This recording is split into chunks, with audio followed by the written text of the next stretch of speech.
Thanks, An Dean. agent recommended investments in the XYZ fund family to her customers for 10 years. She is referred by one of her customers to his prospect who inherited 500,000 as the beneficiary of a life insurance policy.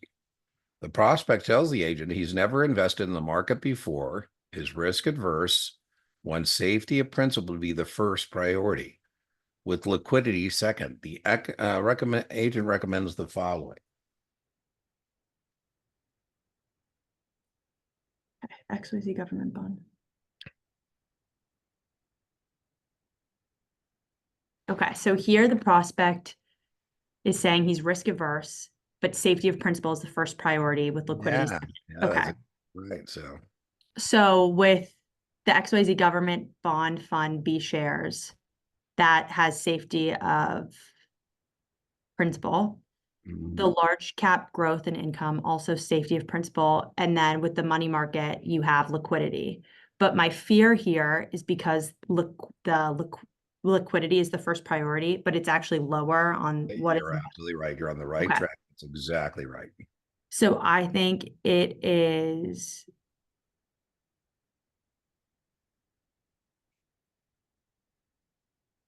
well, it does address the two.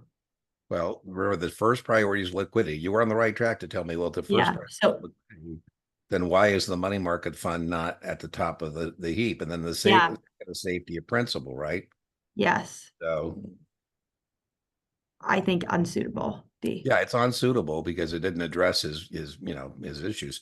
Yeah. 3,000 questions you get on the Series 7, as you know, are recognition, Hmm. practical application, and judgment. Almost all the suitability questions are judgment, and you're not going to get them all right because I miss them too, because I think somebody should have a higher equity allocation or whatever. About 10% of the exam is judgment. And so, um, it's more consistent on unsuitable. So I guess I would say my default would be as a test taker unsuitable, because we kind of joke sometimes the compliance department is called the sales prevention department. And so they're always looking for why we can't do a transaction. So we got to kind of Hmm. have that negative kind of vibe when we go to suitability. Hmm. The city of Columbus issued a 20-year general obligation bond at a price of 50. An original purchaser sold the bond at 75 after holding it for 7 years. For tax purposes, the sale generated.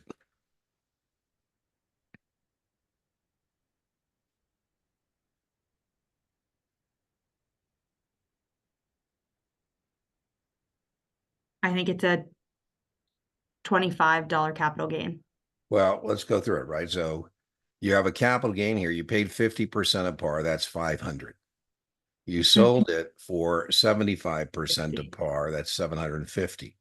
But remember, if you are holding this to maturity and it's a 20-year bond, you have to do straight line amortization upward called accretion, right? So what you're going to do is take the $500. Where's Dean getting the $500? From the 50, that's really The 500. 50% of par to par. That's Yep. divide by 20 years.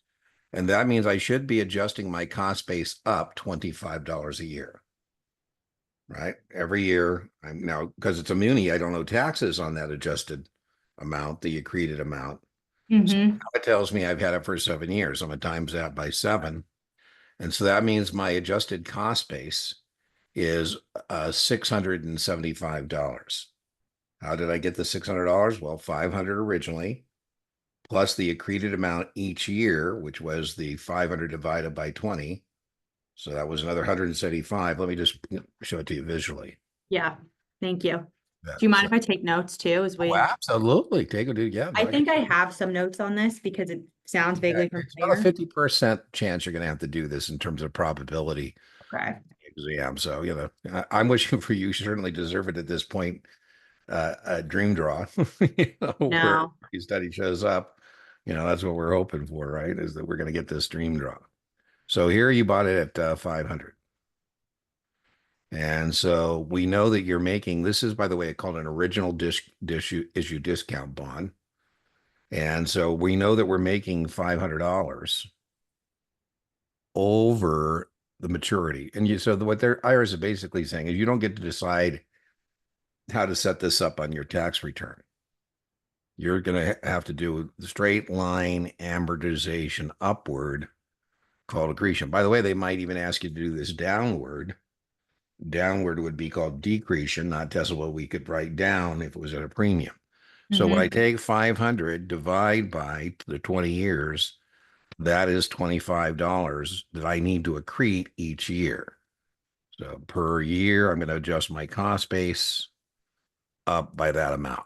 And so that means at the end of this first year, I'm going to claim 525 as my adjusted basis. Every year, I say now it costs me. By the way, if I hold it to maturity, I'm not going to have a gain or loss Yep. because I would have written this up the whole way, right? So Yes, I knew I that. didn't hold it the whole time. So now the trick is now I say, okay, well, I didn't hold it to maturity. It says I held it for 7 years. So, okay, so now I'm going to times that By 7. to see what my adjusted cost base is. And so, boom, let's do that here. And that's where Dean came up with the 175. So 7 times 25 is 175. So my adjusted cost base is 675. Boom. That's my adjusted cost base from having done that. Now it says I sold it for $750, right? So I got my adjusted cost base of 7 times that 175, and then I sold it for for 750. Boom, and let's put that there. That's called my what I sold it for. And so it looks like the difference there is a $75 capital gain. Okay, Now, by got the way, it. it would be, like I say, 50% probability I'd make you do that on the test. It's Yeah, guaranteed testable to recognize it. What I mean by that is there's lots of names for OIDs, and that's sometimes the challenge. It's like learning a foreign language. So yeah, original issue discount bonds, zero coupon bonds, and there are three issuers of these original issue discount bonds: corporations, munis, municipalities, and the U.S. government. The U.S. government's version is called a Treasury strip. correct. Hmm. Now, good news, this is a muni, and the good news about this being a muni is that we're not going to have to pay taxes on that imputed interest we're receiving. Yes. $25. If this was any other kind of an OID or zero, that $25 would be taxable. Hmm. All right, good job.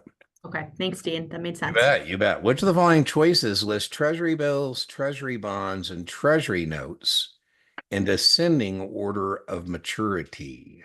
So bonds mature first, then notes, then bills. Well, you got it asked backwards. Bills are short term. Yeah, so it would be, so bills are short, then notes, then bonds. Yeah, there you go. Yes, Right. because it said December. Sorry. Yes, I knew that. Yeah, that's right. That's no problem. I'd be in real trouble if that was a concept I wasn't getting.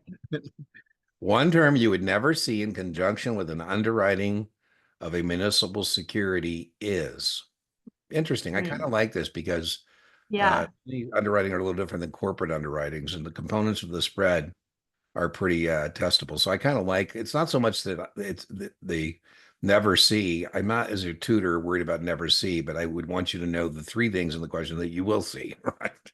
Yes. So I think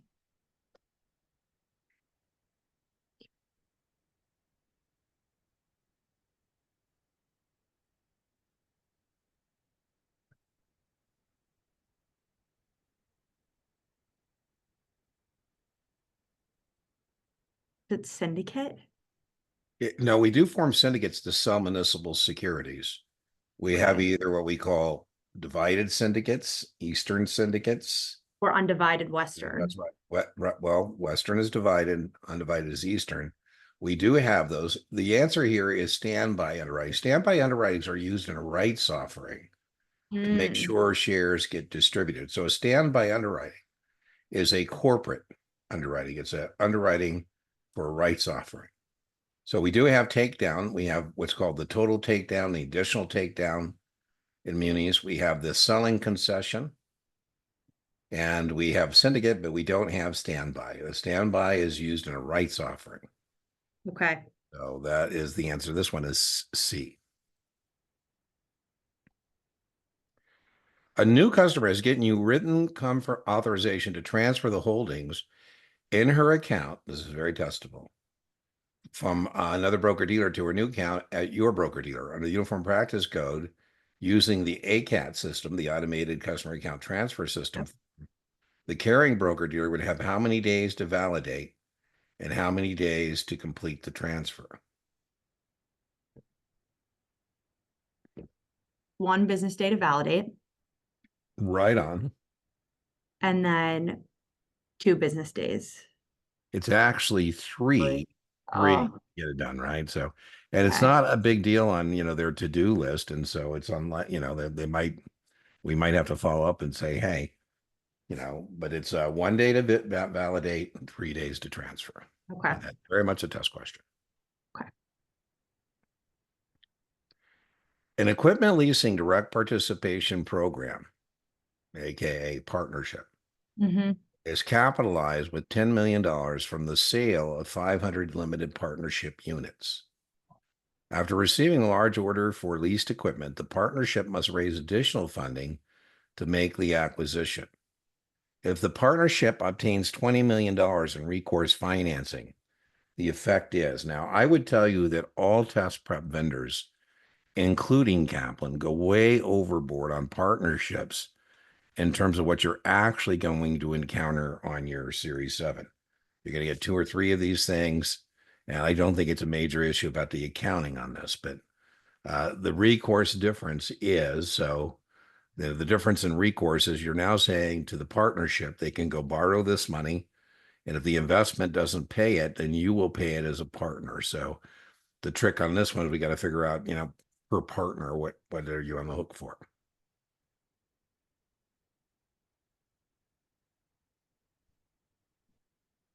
So I'm going to take 10 million. Mm-hmm. I'm going to divide by the partnership units, which in this case is 500. Mm-hmm. And I get that. When I do that, I get $20,000. Okay. So A. Now, well, hold on. But now we're going to go raise another 20 million, right? So now I got to take the additional 20 million and say, okay, well, you're on the hook now for another 20 million. We got 500 partners, Mm-hmm. but it was 20,000 plus another 40. And the way I did that, but I took the 10 and divided by to The get our, total number of yeah, I partnership took the units. 10 million and then I divided by the 500 partnership units, Mm-hmm. and that gave me 20,000. Mm-hmm. And then if it was non-recourse, that would be the answer, but it's recourse, meaning this adds to your cost base because you've actually said that you'll come up with this money if we can't, pay it through the partnership. So now Mm-hmm. we're going to take the 20 million and we're going to do the same thing and see now what are you on the hook? And let's see, again, we're going to divide that by 500 and that ends up being 40,000. Now I told you I wouldn't worry about this one. I, Yeah. that's part of the process too, as we go through this thing. Hey, ACAT's very testable. Yeah, this, don't worry about it. Yeah.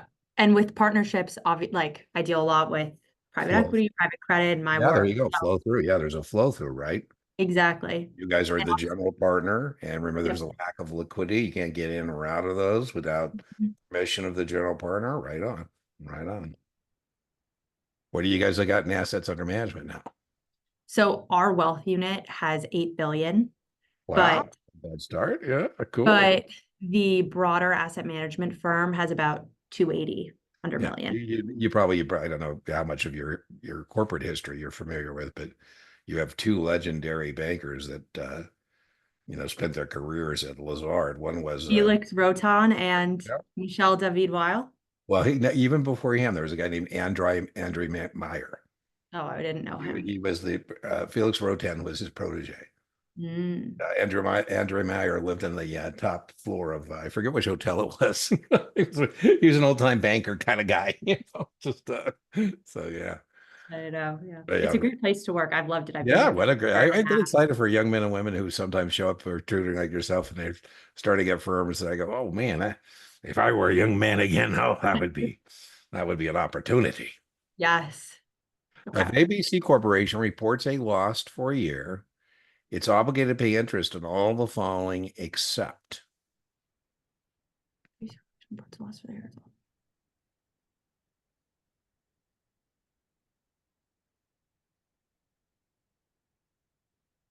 Adjustment bonds, Right income on. Income or bonds, adjustment bonds income, only yeah. pay when interfering. Good job. Yep. And very much a test question. Adjustment bonds also trade flat. Yep. That means no calculation of accrued interest. Mhm. Pursuant to Reg T, cash dividends received in the customer's margin account.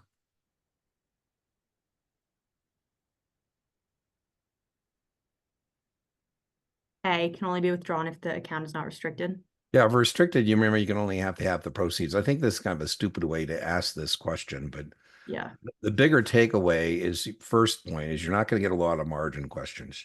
You're only going to Mhm. get 3 or 4 of them, and they're very straightforward. So there's 2 areas. When I get weak, people say, "Do I have to read the book?" And I go, they're incredulous when I say, "Yes, you should read the book cover to cover." And they, "Well, what's that going to take?" I say, "I don't know. We'll sit down and read for an hour, and then see how many pages you read, and divide, and you'll figure out how long that will take you." But when I get weak, sometimes I'll say, "Okay, well, you can skip the margin." And you can skip the partnership chapters because there's just not really a lot of payoff there as it relates to the exam.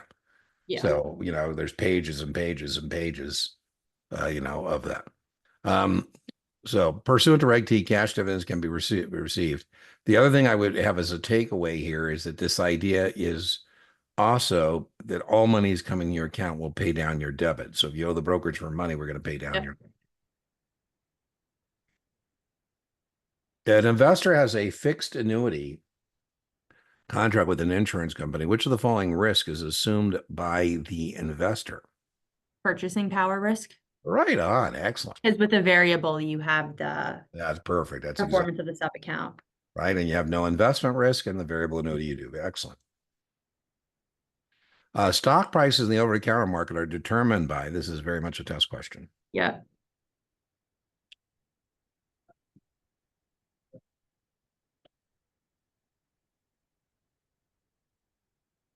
This is where it's like it's so obvious and I just get in my head. Well, that's So what we're doing. That's okay. So we so have 2 major market centers. The 2 major market centers we have for stocks are the New York Stock Exchange yep.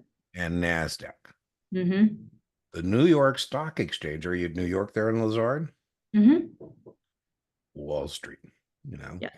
In 1792, there were no electronics, there were no telephones. Mm-hmm. Talking to George Washington, he wanted to turn his Bank of New York stock back into money. I would say, hey, George, everybody here in Tidewater, Virginia is like you. They're real estate rich and cash poor. I haven't been able to find you a local buyer. Are you familiar with one of the most successful cartels ever created, the New Mm-hmm. York Stock Exchange? He said, well, I am. I was inaugurated on the front steps. There's still a statue of George out there. I said, well, they conduct an auction, test question. The New York Stock Exchange is an auction order driven market. And what they do, George, is they match buyers with sellers and they take a commission. That's the New Mm-hmm. York Stock Exchange, auction over driven market. I think of a couple of your neighbors, Sotheby's and Christie's are auction houses. They just I'm match planning an buyers. event with them for next There you week. go. There you go. So they match buyers with sellers and they take commish, right? Yes. So now the other way to buy art is from a art dealer who has art in inventory. Now, if you Yes. ever come out to San Francisco, one of my favorite places is on the corner of Montgomery and Jackson. And it says William Tecumseh Sherman was a market maker here. Before Mm-hmm. the Civil War in the 1850s, he provided liquidity in stocks. And Mm-hmm. again, no electronics, no telephones. You'd look at his chalkboard over his counter, and it'd be a quote for a particular stock. Mm-hmm. And, for his job, you get his chalkboy to climb up the ladder and change those quotes. Now we're all hooked up electronically, but the test question is to be able to contrast the over-the-counter markets as being a negotiated quote-driven market Yep. with a New York, which is an auction order-driven market. So this is A. P.S. So these are secondary markets. The previous Mm-hmm. owner is receiving the proceeds. Mm-hmm. And debt securities trade over the counter, meaning you call Goldman and you want a quote. They give you a bid and an ask, a price at which they're willing to buy the bond. the price at which they're willing to sell the bond. If you don't like their quote, well, you can call Morgan Stanley or Merrill Lynch or whoever, negotiate a quote. Or once I get a quote, I haven't bought anything. I just asked, what will you do business at?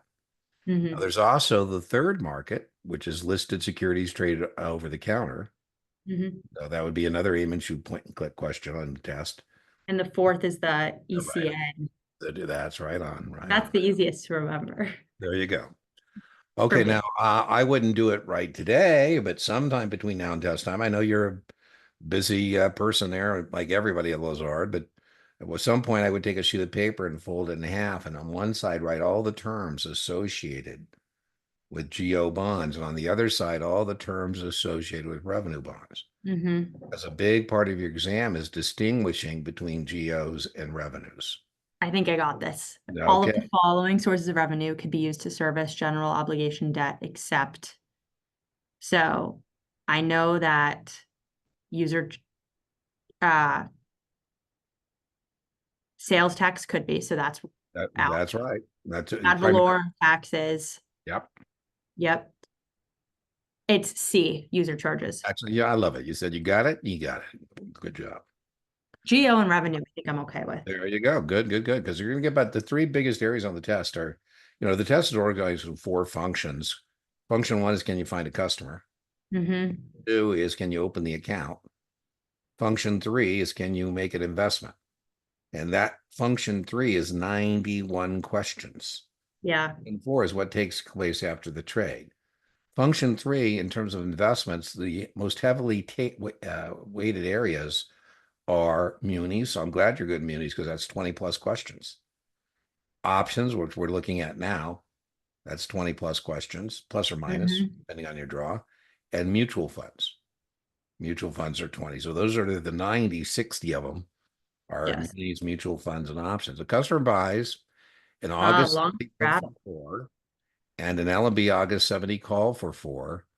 The customer will break even at. Okay, it's a long straddle. I'm going to do it right That's now. question number one. I didn't ask that of you, but I could have, and you would have answered correctly. This is a long straddle. Question number two about straddles is this: can you calculate the break evens? After you Mm-hmm. tell me that, the third test question I can potentially ask you is where do you want the market price to be in Mm-hmm. relationship to those two break evens? And the fourth test question is when would you buy a straddle like this?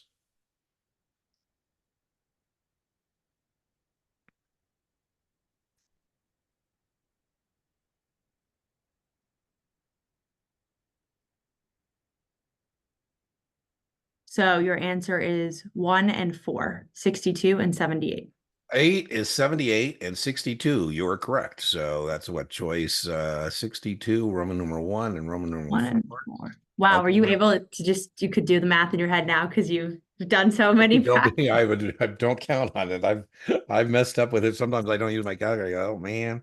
I sometimes on my channel, somebody will watching it, I'll make a mistake, and before they give me 5 seconds to catch myself, they'll be sitting there and answering, and I'm like, hey, watch another 20 seconds. I get it back together. Okay, my next question for you that I could have asked on your test is a relationship to these break evens, 78 and 62.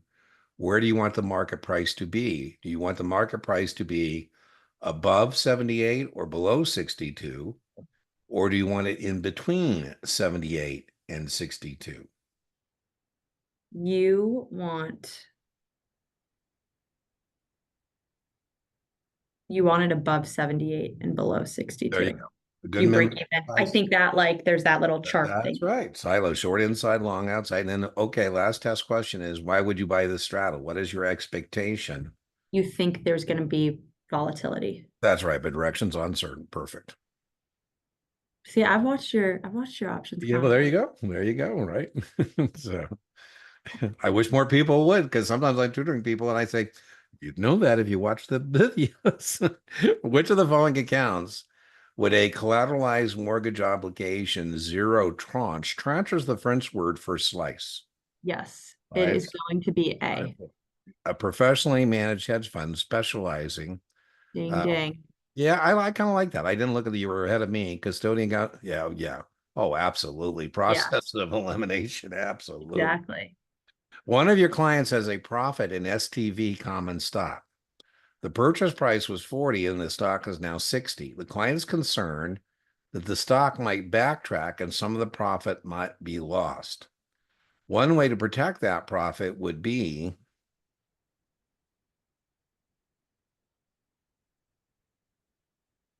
I'm doing my slobs over bliss here. I The love it. I price love it. was 40 per share and is now 60 per share.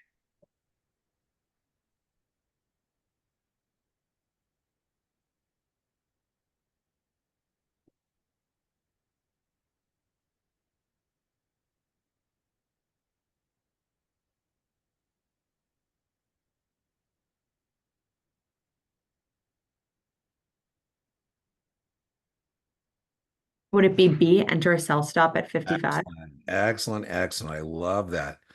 The slobs over bliss is helpful in eliminating choice D. Mm-hmm. So, Right? So, below. absolutely.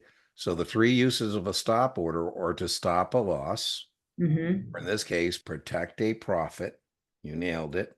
The third use of a stop order is to establish a position, a stock position. So all of those are, potentials, and good job on this one. Great, excellent. And which of the following would a change in interest rates lead to the greatest fluctuation in the market price? The 7% 30-year. Excellent. Excellent. Long and low, baby. Long and low. Are you going to have to, Sarah? You might not because of the nature of your business. You're going to have to take a 65 or 66 or 63 or Not only I have to do the 66 and then I have to take a 31, even though we don't do anything in 31. commodities for Wow. Yeah, future. that's crazy. Well, that's I'm better than, very compliant. well, that's, it is what it is, right? Good for you. It's good for you. Yeah. Well, let me remind me. I probably should. I started to try to put some stuff up on the 3 and 31. I just never got around to it because there's just not a Yeah. lot of people taking it. Which of the following statements regarding variable annuities are true? Okay. I think the number of regulations.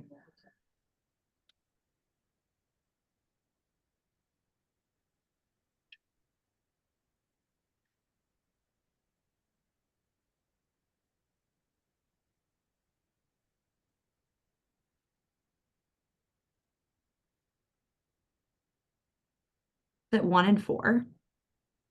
It's actually 2 and 3. Sounds like you're on the back side of it. No, Backwards. the accumulation units. I always think of as a variable annuity as a mutual fund with an insurance wrapper. Yep. So the accumulation unit is the equivalent of the shares you're buying. And that's Okay. going to be called a separate account. So to say you have 6,000 accumulation units in a variable annuity is the same thing as saying you have 6,000 shares. We're going to price them every day. And then when you annuitize, we turn your accumulation units into what are called annuity units. And so once we do that, those are fixed. And then your check, if you pick a variable payout, will go up or down based on the assumed interest rate. So the number of accumulation units is always fixed. That's incorrect. They can be rising. Yeah, they can rise because you can add additional money, you can reinvest it, whatever. So it's actually 2 and 3. Mhm. Wrong, just so we, kind of know where we need to do some work. And general interest rates increase. The interest income on an open-end fund would do which of the following? Decrease. Well, the NAV would decrease. This is kind of a jerky question. I Mhm. think I think you're going to miss it. We'll see. But I think the reason you're going to miss it is because the idea here is we're going to reinvest the portfolio into these higher bonds. But if I Mhm. asked you about the NAV, no doubt you'd be correct. The NAV goes down if interest rates go up because of that Yeah, relationship. But that's it what didn't I was actually thinking. Like ask in. us. Yeah, it didn't ask us about the NAV. It asked us about the interest income. So I think it's going to be a miss, but it's not a bad miss. That's part of the process. I don't feel bad about that miss at all. Is your tutor because it's more likely you would have had to come up with A based Yeah. on V going down than this idea of the interest. Okay.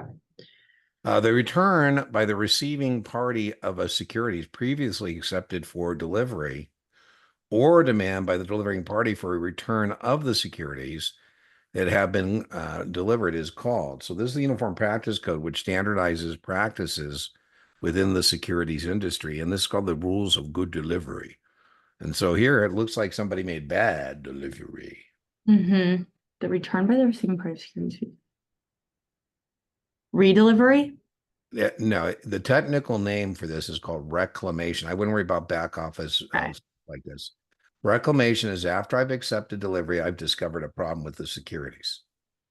I say, Okay. Sarah, I accepted delivery. I gave you your money. Now I want my money back and I want to give you back the security because it wasn't the proper deliverable form. The Okay. signature wasn't technically correct. It wasn't makeable or breakable, whatever the case may have been. I would have preferred, Sarah, that I discovered that before I accepted delivery because then I would have rejected the tray. Mm-hmm. I would have refused to settle for a valid reason. I always Mm-hmm. think this, I'm demented. I think this is like when I get an order for like at McDonald's. I Mm-hmm. look and I say, hey, I ordered a Big Mac and this is a quarter pounder. I'm rejecting. I'm Mm-hmm. refusing to settle because the order is not correct. Now I hate it when I get home and then I check and go, damn. Now I say, hey, reclamation. That means I want to give you back this thing and I want the proper delivery, right? So Mm-hmm. reclamation after that. I think it's very low probability that you'll get something on reclamation on your Series 7. Okay. All the following are characteristics of Treasury receipts, except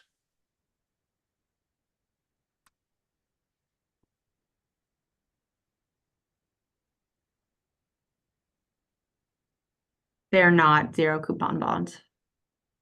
well, they are zero coupon bonds created by broker dealers. So we have two Uh, versions of zero coupon bonds that are related to Treasury securities. Treasury strips that come directly from yeah. the US Treasury, Treasury receipts, which are created by broker dealers that strip the Treasury bonds of their income, hence zero coupon. What is not true and very testable is you should know the imputed interest is taxable. You Oh, know okay. that. What I should have got that because I know on um That's any right. treasury it's all The tax. US Treasury can and will tax you on Yeah. interest you receive on Treasury securities. So it's actually B. They Yes. are Okay. zero coupon bonds created by Yeah. broker, and the broker dealer strip them. And, then they have to have an escrow account. Who really Yeah. cares? A married couple are both employed by firms that cover them under the company pension plans. Each earns 300,000. Wow. If Mm-hmm. they both open a traditional IRA and they make the maximum contribution, how much of their contribution can they deduct? Married couple are both employed by firms that cover them under the.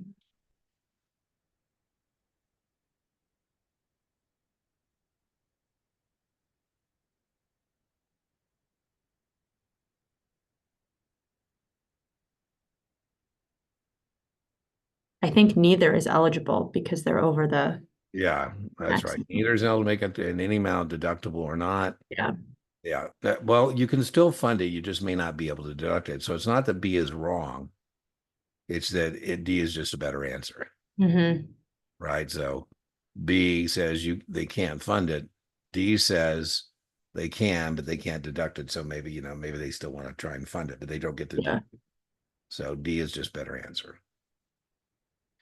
By the way, you don't need to know 300. I think this year it's like 100 and something. It's just, you need to I know, knew it was above generally. yeah, it's a phase in. It's, you don't need to have the number down, just, phase in.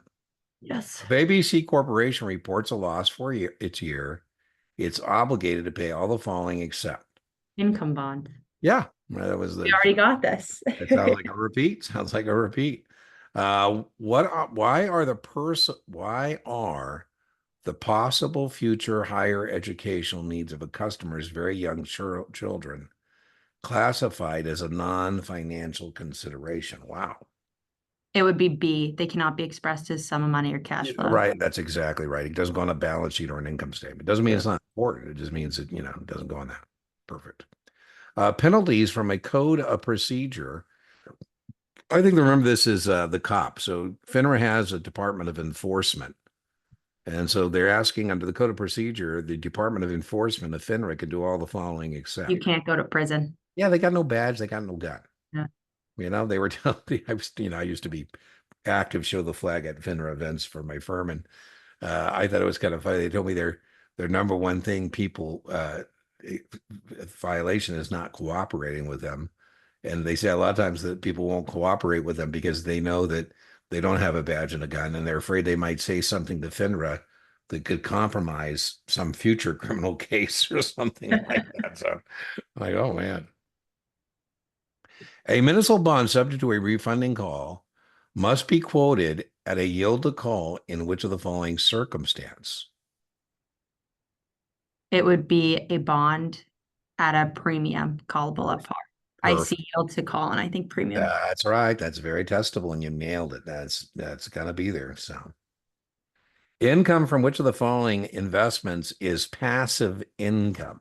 So definitely one Definitely, DPP definitely one. Remember, you can only use passive income and passive losses in that part of your and tax. then the REIT, Right on. the So, 1 and 3. 1 and 3.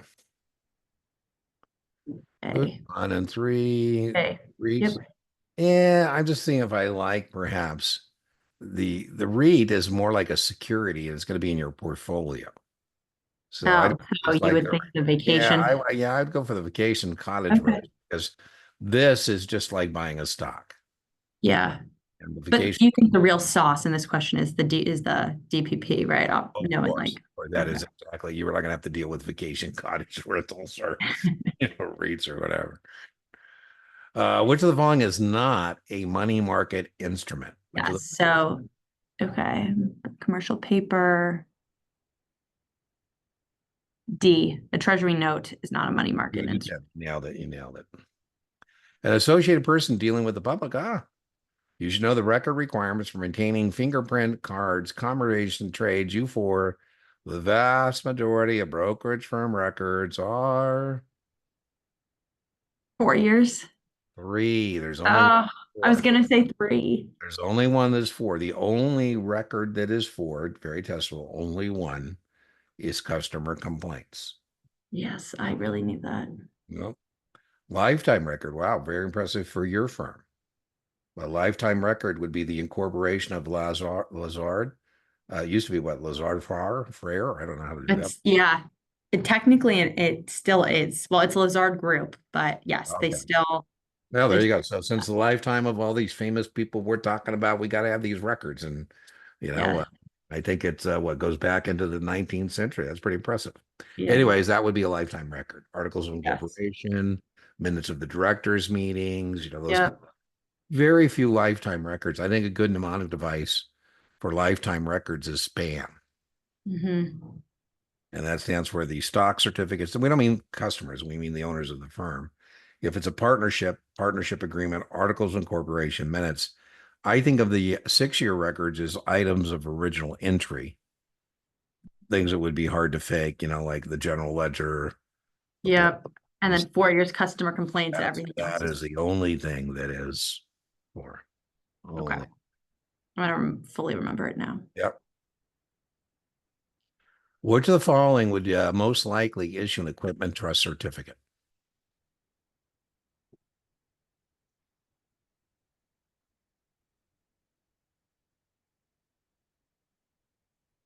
An airline company. Right on, transportation company. Yep. If the stock market indexes such as the S&P 500 and the Dow Jones Industrial Average are declining daily, and the number of declining stocks relative to the advancing stocks is falling, a technical analyst would conclude that the market is Oversold. right on. It's counterintuitive, but that means we're Yep. running, you know. I just remember it's counterintuitive, and I'm like, whatever I think it is, it's the other one. So I think Well, overbought, and then I know it's oversold. yeah, it's one of those ones where people kind of struggle a little bit, and I've always tried to kind of up with an Yeah. outside example, and I'm still not happy with my Yeah. side example. No slobs over bliss. Right on. ABC has 1 million shares of common stock outstanding, $10 par value, paid in surplus of 10 million, and retained earnings of 20 million. If ABC stock is trading at 20 per share, what would be the effect of a 2-for-1 stock split? Okay. I think this is kind of an asinine way to test you on this.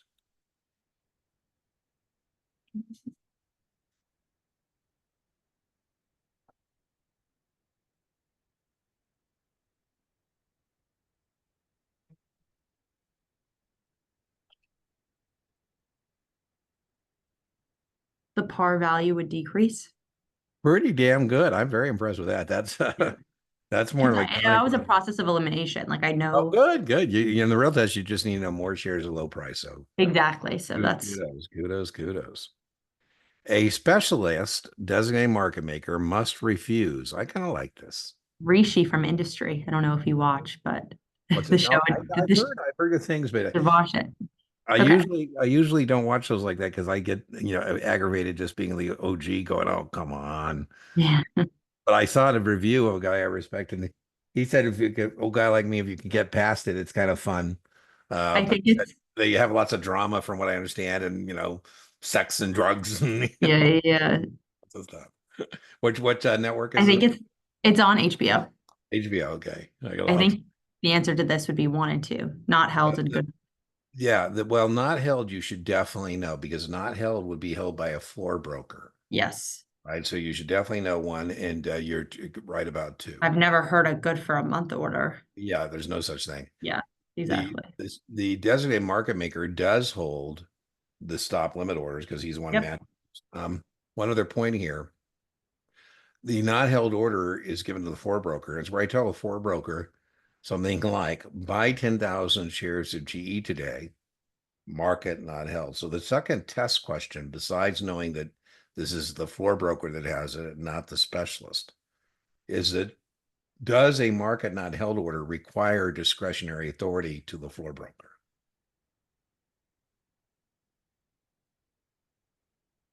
Buy 10,000 shares GE not held. So I'm telling them to take it in the crowd and don't tell Mm-hmm. anybody has it. The auction, bam, do it at whatever time and price he thinks looks good. Mm-hmm. So does that require discretionary authority of market not held order? Yes. I got you. No, because time and price doesn't constitute taking discretion. So action, asset, amount. If I tell my flow broker action, whether to buy or sell, buy, action, asset, GE, Mm-hmm. amount, 10,000 shares, buy 10,000 shares, GE, market not held. That does not require discretionary authority because time and price is not part of that. If I'm going to make a decision about action, asset, or amount, one out two or three of those A's, and that would constitute discretion. You got this one right. Yep. An American depository receipt owners have all the following rights except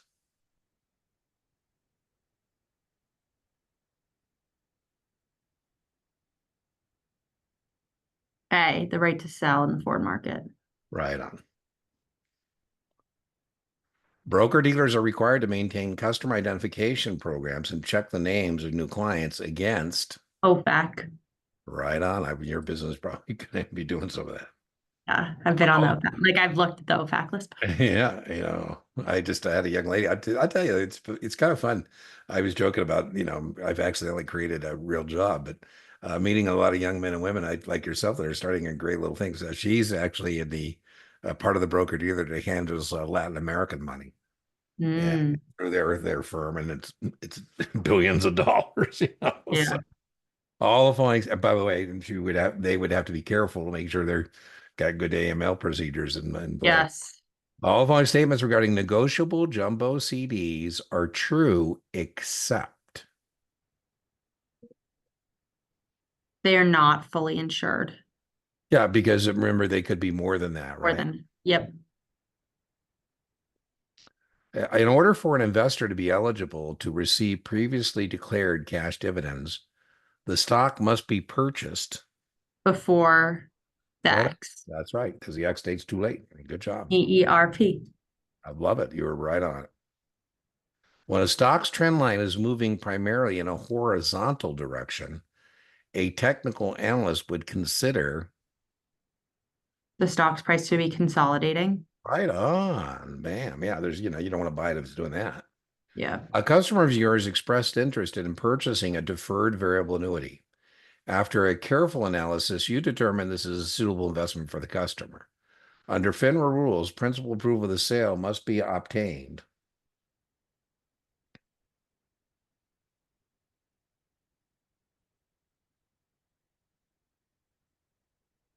Before the application is sent. Yeah, right on. Right on.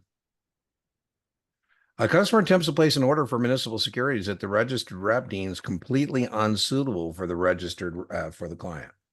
The registered rep should. May execute the order and mark the order ticket as unsolicited. Now we have to follow our customers' instructions, even Yeah, if they want to be stupid. That's yeah. make sure we document it. On the exercise of the option, the holder of a put would realize a profit if the price of the underlying stock is. That's the correct. A is false because Yeah, that yeah, means yeah. if it exceeds No, the no, no. I said falls below. yeah, Like, there. Well, Cole, we'll be careful. Remember, it's very tough to make money in options because, Sarah, when you buy an option contract, you got to be right about three things: direction. You were right about direction here. You're bearish. yep. You got to be right about how far direction and how far. That's It where you would be D because you paid the premium for the put. that's right. You got to cover your out-of-pocket Yeah. costs, right? Then you got to be right about the timing, right? Yes. Which of the following securities is least suitable recommendation for a qualified retirement account? Um, So what would be the Muni dumbest? bonds. There you go. That would just be stupid. Yeah. What action could a corporation take that would result in a forced conversion of a convertible debt security? So they're saying, we want to make you take our stock and Exercise the call feature. yeah, well, that's what this is about, right? So you got to decide how does the corporation make sure you do this, right? Exercise the call feature when the debt security Yeah, boom. exceeds the call. Yep. Excellent. Excellent. An investor wishes to invest $5,000 in the Capco balanced open-end company. How many shares will the investor receive if the next computed NAV is 41.30 and it has a sales charge of 4%? Okay, so these questions I have some issues with. Yeah, there's a couple ways to go. Math is always like that. So there's a couple ways to proceed here. Yeah. So I know you have to obviously deduct the sales charge of 4% from something because Well, you can, yeah, there's a couple ways. You're correct. That's one way to go about it. One way to go about it is to do that.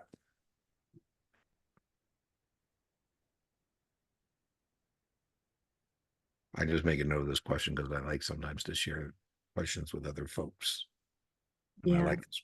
So here's the way we can go.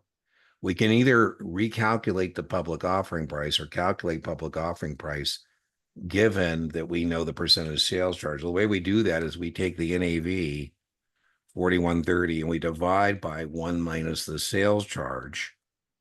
And I get a public offering price of 43.02. So one thing I could have done is I could say, okay, the public offering price is 43.02.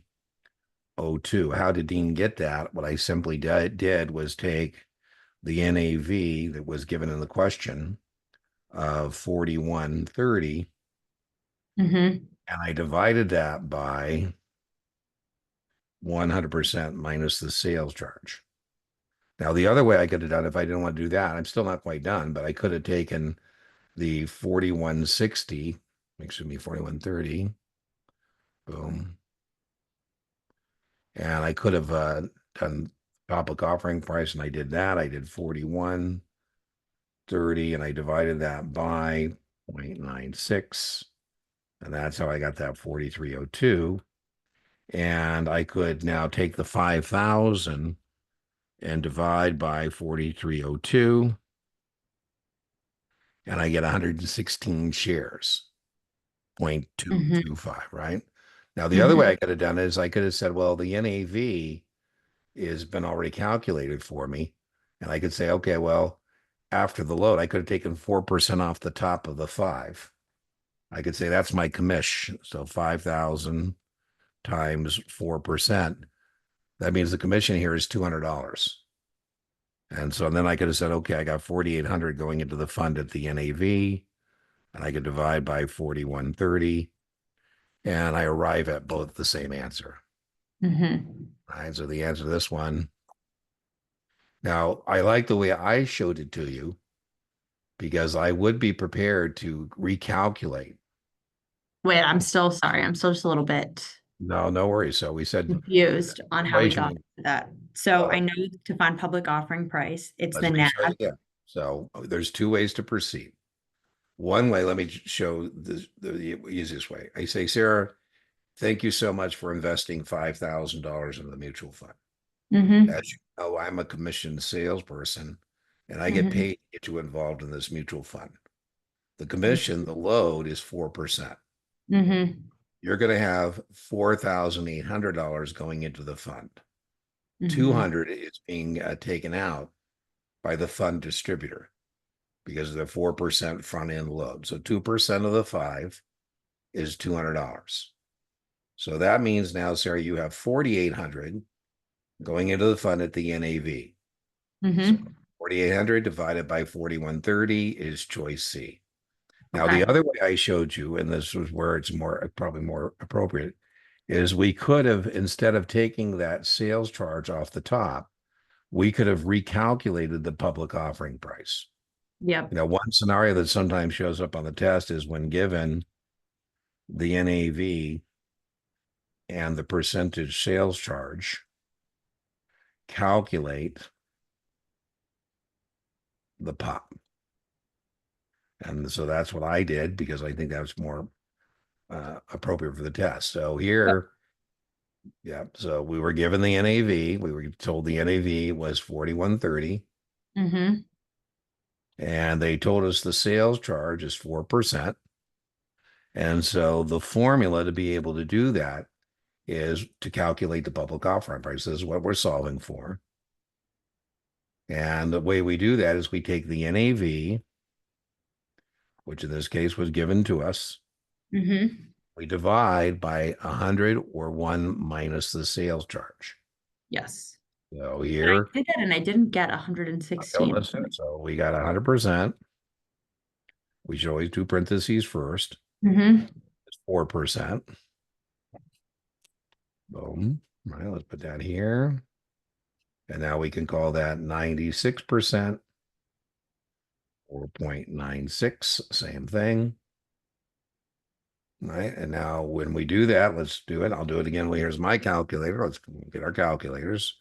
4130 divide by 0.96 or 96%. I get 4302. Mm-hmm. Is that not what you get?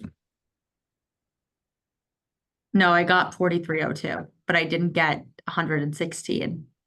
Well, now we take the 5,000 Okay. and now we divide that because that's what you're paying. And let's see, I got 116. Let's see, we get 116. 5,000 divide by 4302. I get 116,2225. Okay. Yep. All That makes right. sense now. Well, I wasn't doing so I was able to do that first step and then I just was forgetting to do the 5,000 divided by That's that. okay. Yeah. Yeah. So there's two ways to go. I do think it's a testable scenario. So I don't really care about Yeah. this particular question, but I do care about this scenario where I'm asking you to figure out what that is. This And question in didn't ask us. Kaplan, Yeah. that's chapter or unit 7 investment Yeah, company. Unit 7. Yeah, Unit 7 Okay. investment companies. I think Yeah. Unit 5 is munis, Unit 7 is options, and remember, Unit 10 is options, and then mutual funds. So we're missing munis 5. So 5, 7, and 10 is where all I the think options performance. are 9. Is it 9? Well, it could be 9 or 10, depending on the I edition. think 10 is DPP Are or you using what edition are you using? Are you using the latest edition of the Kaplan book or? maybe not. I don't know. Oh, well, it's okay. It doesn't matter. I mean, the guy who's in charge of the book drives me nuts. I go, why does the thing keep getting bigger and bigger and the test hasn't changed? I guess if he told us that was the book and he does need a new one, then they could get rid of him, right? Yes. A customer transfers his holding from one fund to another within the family of funds. What are the tax consequences? No gain or loss is recognized until redemption. Oh, well, it's considered. So that's why this is a bad miss. It is considered redemption. We may let you do that without a sales charge, but if you are going from fund A to fund B, You're going to have to redeem Fund A before you then go into Fund B, and that is a taxable event. So when you go from one fund to the other, it's a taxable event. Now, Okay. this wouldn't be the case, Sarah, if this is in your 401k. If it's Yeah. in your retirement plan, it's not a problem. But in your personal account, that would definitely be a taxable event. I got to spend some more time on unit 7, I think. Well, there's 20 questions for sure. That's part of the process why we're doing this, right? Yeah. Is your tutor? I wouldn't be worried if you were testing next week based on your performance thus far. But I worry because you're out there a little way still, and we know that they're going to be, drawing down on your brain power. I know they're giving you an opportunity to study, and that's wonderful. But sometimes it's harder to carve out the time, right? Yeah. Many life insurance companies offer variable products. Determining benefits usually depends on the actual performance of the selected separate account, the mutual fund, Mm. compared to the year, the assumed interest rates. Which of the following reflects that determination?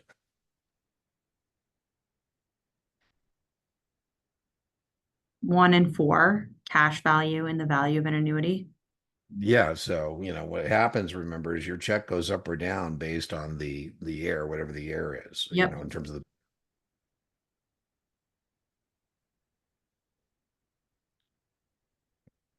I think would it be 1 and 4? it's 2 and 4.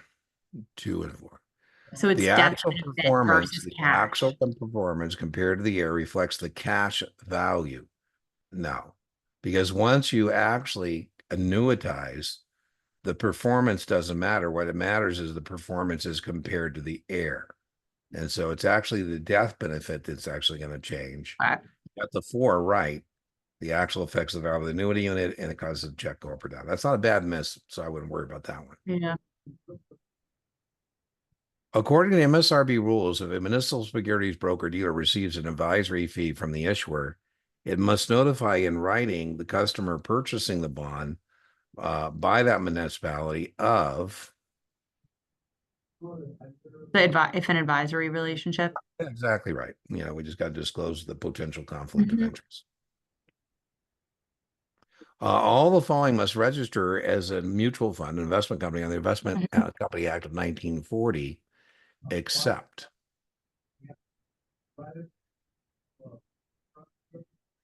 kind of a The stupid one. closed end. Well, the closed-end fund, where do you see the closed-end? I don't see it here. New D. stock. And Where's closed? Oh, the initial public offering. No, they're going to have to register. I oh, think that this was one's a stupid miss. Sorry, I was just thinking of anything. It would be the face amount certificate. well, that's a type of mutual Uh, fund too. So this one, I think, as I told you, I think it's kind of a stupid ass question. But the one thing here that is not a mutual fund is a holding company. An IPO. Okay. Like Alphabet is a holding company for Google. I think it's a stupid ass question. These other 3 things are defined as investment companies under the Investment Company Act of 1940. This Yeah. one, I think it's a stupid ass question. An applicant, I don't know, I'm coming to you from my off grid location. I got tons of birds running around today. I don't know what's going on. Is that forecasting a storm or some crazy thing? An applicant for registration as a registered rep of a FINRA member firm requires disclosure of significant personal information. This is your U4, right? Yep. Among the Great responsibilities of the question. member firm is verification of. The previous, I like always mix up the residency versus employment. Yeah, I don't really care where you lived. I do care where you worked. I Where you think it is the 10 years of employment.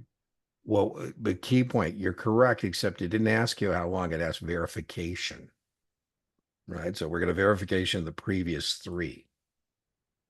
So, right, so that's 5-year residency, 10-year employment. If I just asked you the 10 years employment, you would have been correct. But Lazard, it has to verify 3. We see, Sarah, where have you worked for the last 10 years?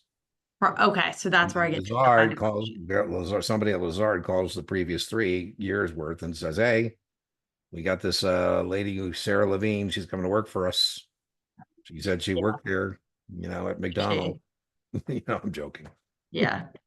My Okay. Republican friends, it's like, oh my God, I gotta let it go. What do you care if Kamala worked at McDonald's or not?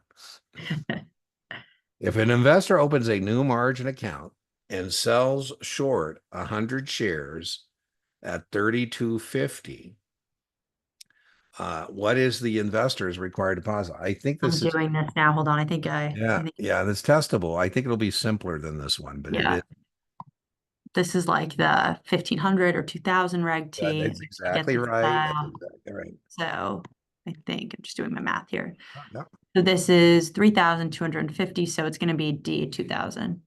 Excellent. You nailed it. That's very testable. You didn't break a sweat on it. That's definitely testable, Like right? the stuff that I know, it's Yeah, yeah, almost I would agree with that. As your tutor, that seems to be, I would verify that. It seems like the stuff you're boom, aim and shoot, point and click. So we yeah, just need to keep accumulating more aim and shoot, point and click, right? yeah, So now, what'd you say you got the second time? You were close, or you were in the 60 yeah. I range? got a 65. Okay, so that's good. So that kind of means you actually saw the dragon. The first time you went in the cave, you didn't even see the dragon. He smoked you. Second Yeah, time, you got a good look. You know what he looks like, and now you're going to go back. yeah. Sell order tickets must be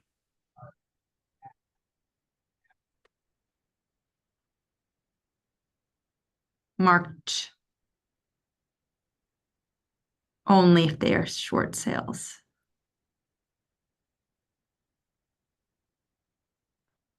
yeah. We got to mark them as well. We got to tell you whether you're long or short. Is that what your answer Yeah, is? like they have to be marked as long or Yeah, we got to short. know whether you're doing. Yeah, very Yeah. test. Right? We got to know if you're doing an opening purchase or an open. Closing purchase, opening, those four things. Yeah, those four You know things. what I'm talking about. I do know what you're talking about, and I think you would get them in the answer set. So, a customer buys 100 shares at 49 and writes a November 50 call for 3.5.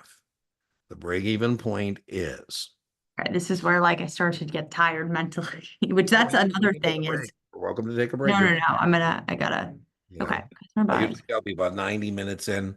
We're about an hour in because I do set my timer into shared screen files for 90. And I always tell people too to give yourself permission while you're down there to take a mental trip to Tahiti. Don't be gone too long, but if you need to, I wonder sometimes at the end when people almost miss, they just barely miss the mark if they're just getting tired. Yeah, that's what happens is mentally, when I've been working since 7 a.m. today, it's like Yeah, absolutely. Well, you're doing pretty if good. I'm pretty impressed with what you do know. So if a customer buys 100 shares of XYZ common stock at 49. So this is a hedging question. that is indeed right. I love So that you identified it correctly because if you don't identify it correctly, you're likely to tell me that, oh yeah, Dean, I know what it is. I'm gonna do my little T chart, the Love it, love T it, love it, chart. love Okay. it. So out and so we're buying stock and we're selling a call. That's exactly right. So it's a covered call. Oh, that just turns me on. That's exactly right. Okay. It is a covered call. By the way, Perfect. identifying it is very testable. I mean, they could just point blank ask what you're looking at, and you Yeah. have to come up with a covered call. So you got a point right there. So our out is going to be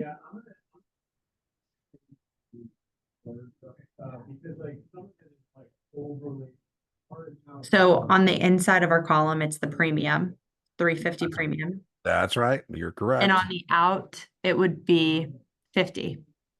Well, where are you getting 50? 50 is this. One, oh, it would be You don't put the 50 in there until you get exercise. What goes in the out column is the 40, 49. right? So you got 49 out, you got 3.5 in. So then I'm just going to find the difference of them. Yeah, yeah.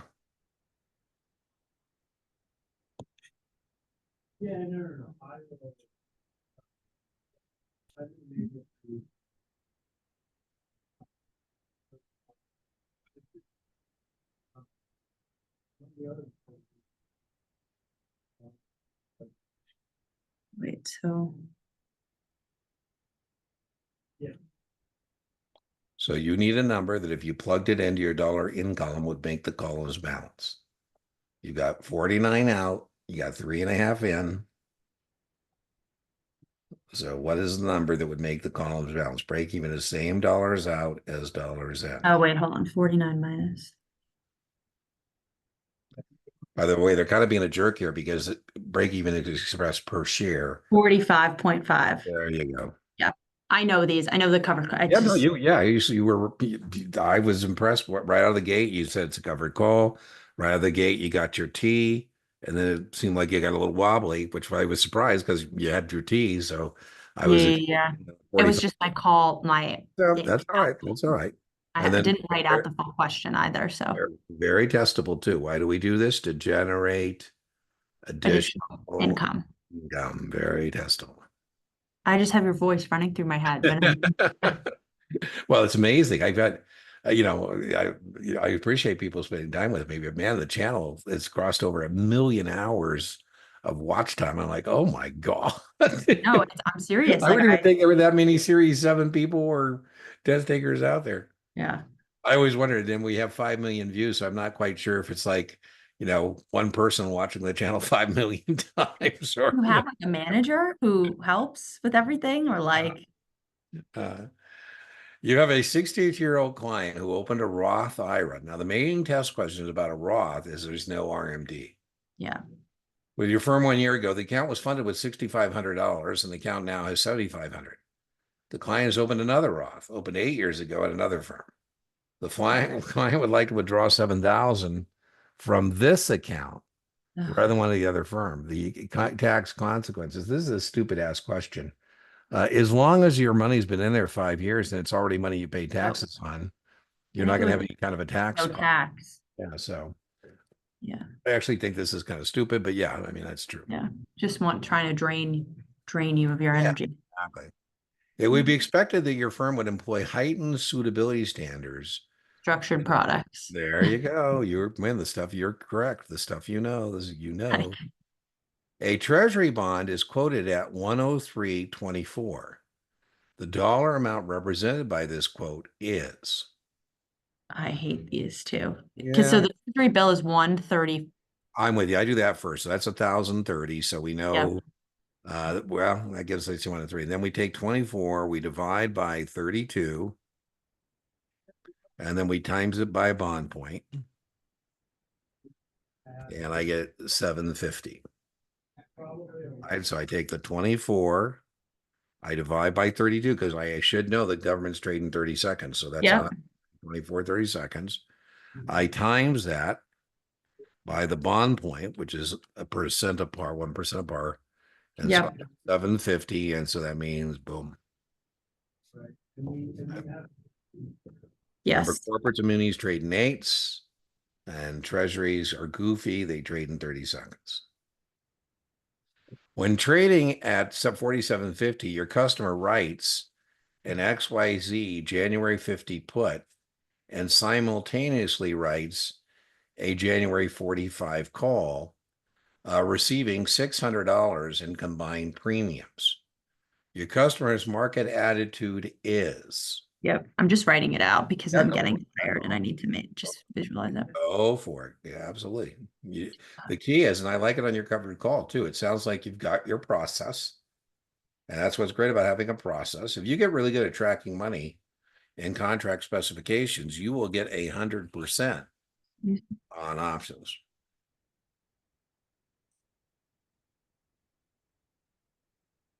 It's a short call here. It's neutral or Right a on. short straddle.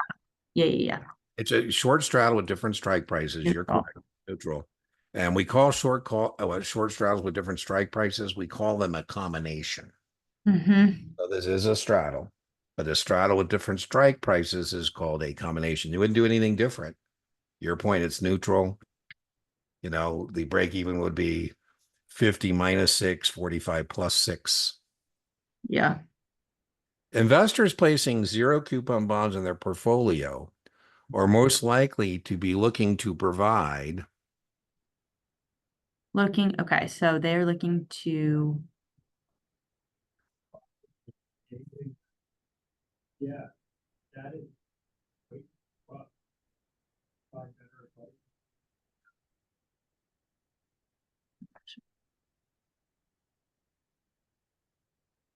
accumulation of capital Right on.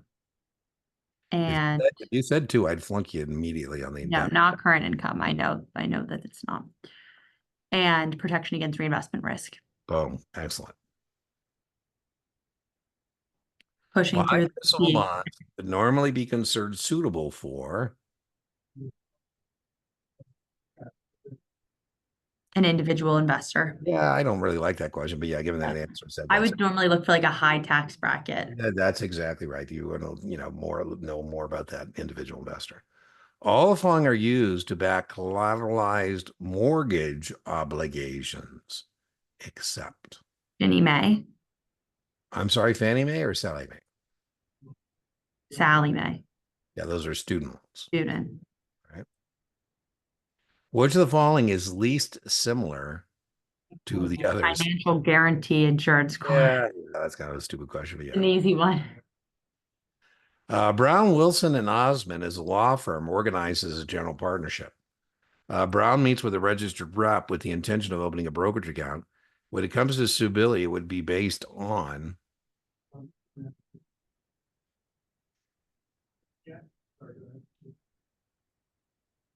The firm is a business entity. Well, that would be true if it were a corporation, but in a partnership, it would Oh, be, each of the partners. well, whoever gives me what I want is a partnership resolution and then a Yeah. partnership agreement saying what it is. But he's opening a brokerage account in his name. Oh, I'm sorry, Brown, because it's an Yeah, individual so, yeah, account. they threw you a Read change up here. I was like you. RTFQ. I was reading it, the partnership's opening the account, but no, it's the Yeah. him opening the account, right? So Read the full question. yeah. Boom, boom, boom. A customer purchased a 5% bond yielding 6. Okay. I like that. A year before the bond matures, bonds of the same quality are being issued at 4. The client sells the 5%. The customer probably did which of the following? I kind of interesting. I like this one. I think the customer bought it at a premium and sold it at a discount. Whoa, slow down. If it was a 5% bond and it yields 6, that's a discount. Or your teeter-totter? Yeah, but I don't know where that would go on the teeter-totter because I don't see like current Okay. yield. That's all right. Let's just do it. Right. So here's our flat line. Our flat line represents a bond at par. And it says here that the bond purchased a 5% bond. So boom, that's the coupon. That's the fixed or stated rate of return. That Mm-hmm. never changes. That's also known as the nominal yield. And it said that he has a yield to maturity, a bond yielding 6. When I think though the other phrase for yield to maturity is basis. It is. That is true. But I don't think, okay, so when it says yielding 6%, that should be thought of as yield to Yeah, maturity. yeah. And by the way, it wouldn't affect this answer set still. Yeah. Because they're all going to be, whether you thought of that as current yield or whether you thought of that as yield to maturity, it does mean yield to maturity, but it wouldn't have affected this. You should have been able to tell me whether you thought of that as current yield or not, Yeah. that you bought it at a discount. Right? Because the only way you could have a current yield or a yield to maturity that is higher than the coupon Yeah. is a discount, right? So now it tells you in the question, it says new bonds of the same quality are paying 4. So now they're telling you that interest rates have gone down, Mm-hmm. right? Because interest rates were somewhere around 6 and now they're 4. Mm-hmm. It says I sell the 5% bond. So if I have a bond that pays 5 and brand new ones only pay 4, so now they're telling me interest rates now are 4. And so that means a 5% bond should now be trading at a premium. Mm-hmm. So I think that was a Bought very, it at a very, discount, sold it at a premium. yeah, I think this was a very, very involved teeter-totter seesaw question. But I do think it is fair game to ask that question. Mm-hmm. Bought at a discount, we sold at a premium, 1 and 4. So I like that one. I'm gonna write that one down. That's a good one. Let's see. Mm-hmm. That was 1, 5, 4, 4, 5, 6. Okay. That's what I call a judgment question, right? There's no way to get that right with a flashcard. You gotta kind of Mhm. reason your I'm way. gonna actually just run and grab my water bottle, take Yeah, a well, 2 second break. we're about. Why don't we take 15 instead? We're about halfway through. Okay, Alexa, set timer 15 minutes. Second timer, 15 Okay, I'll minutes. see you in 15 and Starting we'll now. finish. okay, perfect. You're doing Thanks. great. So, Thank you. I know. I think it'll be better once I take a break too. yeah, all right. See you in 15. Okay, bye.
Hello. Oh, wait, can't. Wait, I can't hear you. Oh, I was just canceling Alexa. She's I got too many of them, so I gotta figure out how to rename her so that the different devices don't do it.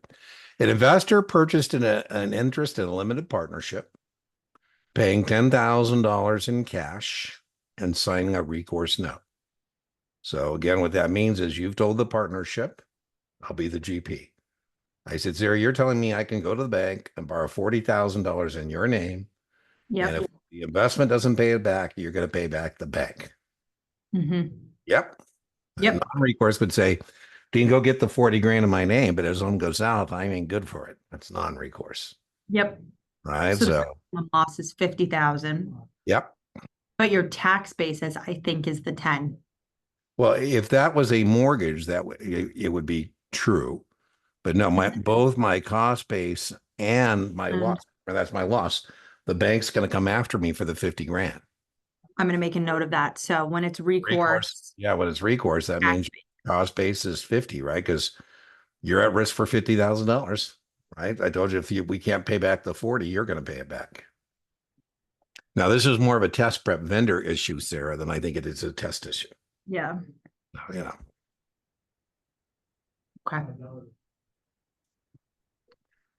Federal Rule 2210, communications with the public, has a number of filing requirements. Some communications are pre-filed, others are post-filed, and some are excluded. Included in the list of exclusions would be retail communications.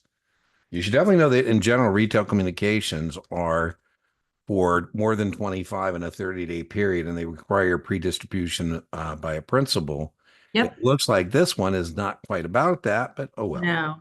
So, okay, included in the list of exclusions would be retail communications that do no more than identify and recommend a specific registered investment company or family of registered, okay?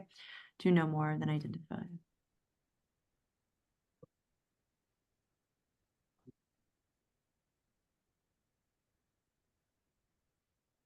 I think it's D, do not make any financial or investment rec. Yeah, this one is really, really tough. Some communications are pre-filed, others are post-filed, some are excluded. So when I get a word salad like this, included in the list of exclusions would be retail communications, and retail communications that are just limited to a national. I like that. I don't like the question. I think we're going to miss it, but I don't like the verbiage on it. Yeah. So I'm not quite sure if it's A or D. We'll see. Closed-end investment companies may be Traded in the secondary market, including in the, big that's time correct. That is definitely correct and very, very testable. 1 and 3. 1 and 3 redeemed. You should. That's a bad miss. Oh, sorry, that's open. That's open end. Yeah, I don't really care if you missed it with 3. It's 1 and 4. Yeah, but the 1 is the test question. Yes, but traded by institutional investors. I just, in my mind, I'm like, of course, but it can be traded by anyone. Yeah. Not a bad miss. The 1 is the important part, and you got that. And that's so. Sorry, and redeemed always mutual fund. So always redeem means open-end mutual fund. yes, correct. Yep. Correct. What price do they get redeemed at? The NAV. Good job. Which NAV? Forward pricing. All right, good job. Within how many calendar days do I have to give you redemption after I calculate an AV? 2. 7. Within 7 calendar days, I have to give you your money. Oh, okay, I didn't know that. Well, I just kept pushing the line, something you didn't know. I was being a jerk. No, it's good. All following are characteristics of Section 8 bonds except. So I know they're used to finance subsidized housing. I know That's they're the PHAs. main point. That is the main point. I know they're PHAs. Right on. C and D, I'm not sure if they're backed by the U.S. government, and I'm not sure. I know that they are. By the U.S. government? Okay. That's right. So that you don't have to worry about the tenants, right? That's their capital, the marketplace. Yeah, right on. You're not a GM. Okay. Got the big one. A wealthy individual has established a trust and named Sarah as trustee. Great. If Sarah wishes to establish an account that permits the trust to engage in margin transactions, which of the following statements regarding margin trading is true?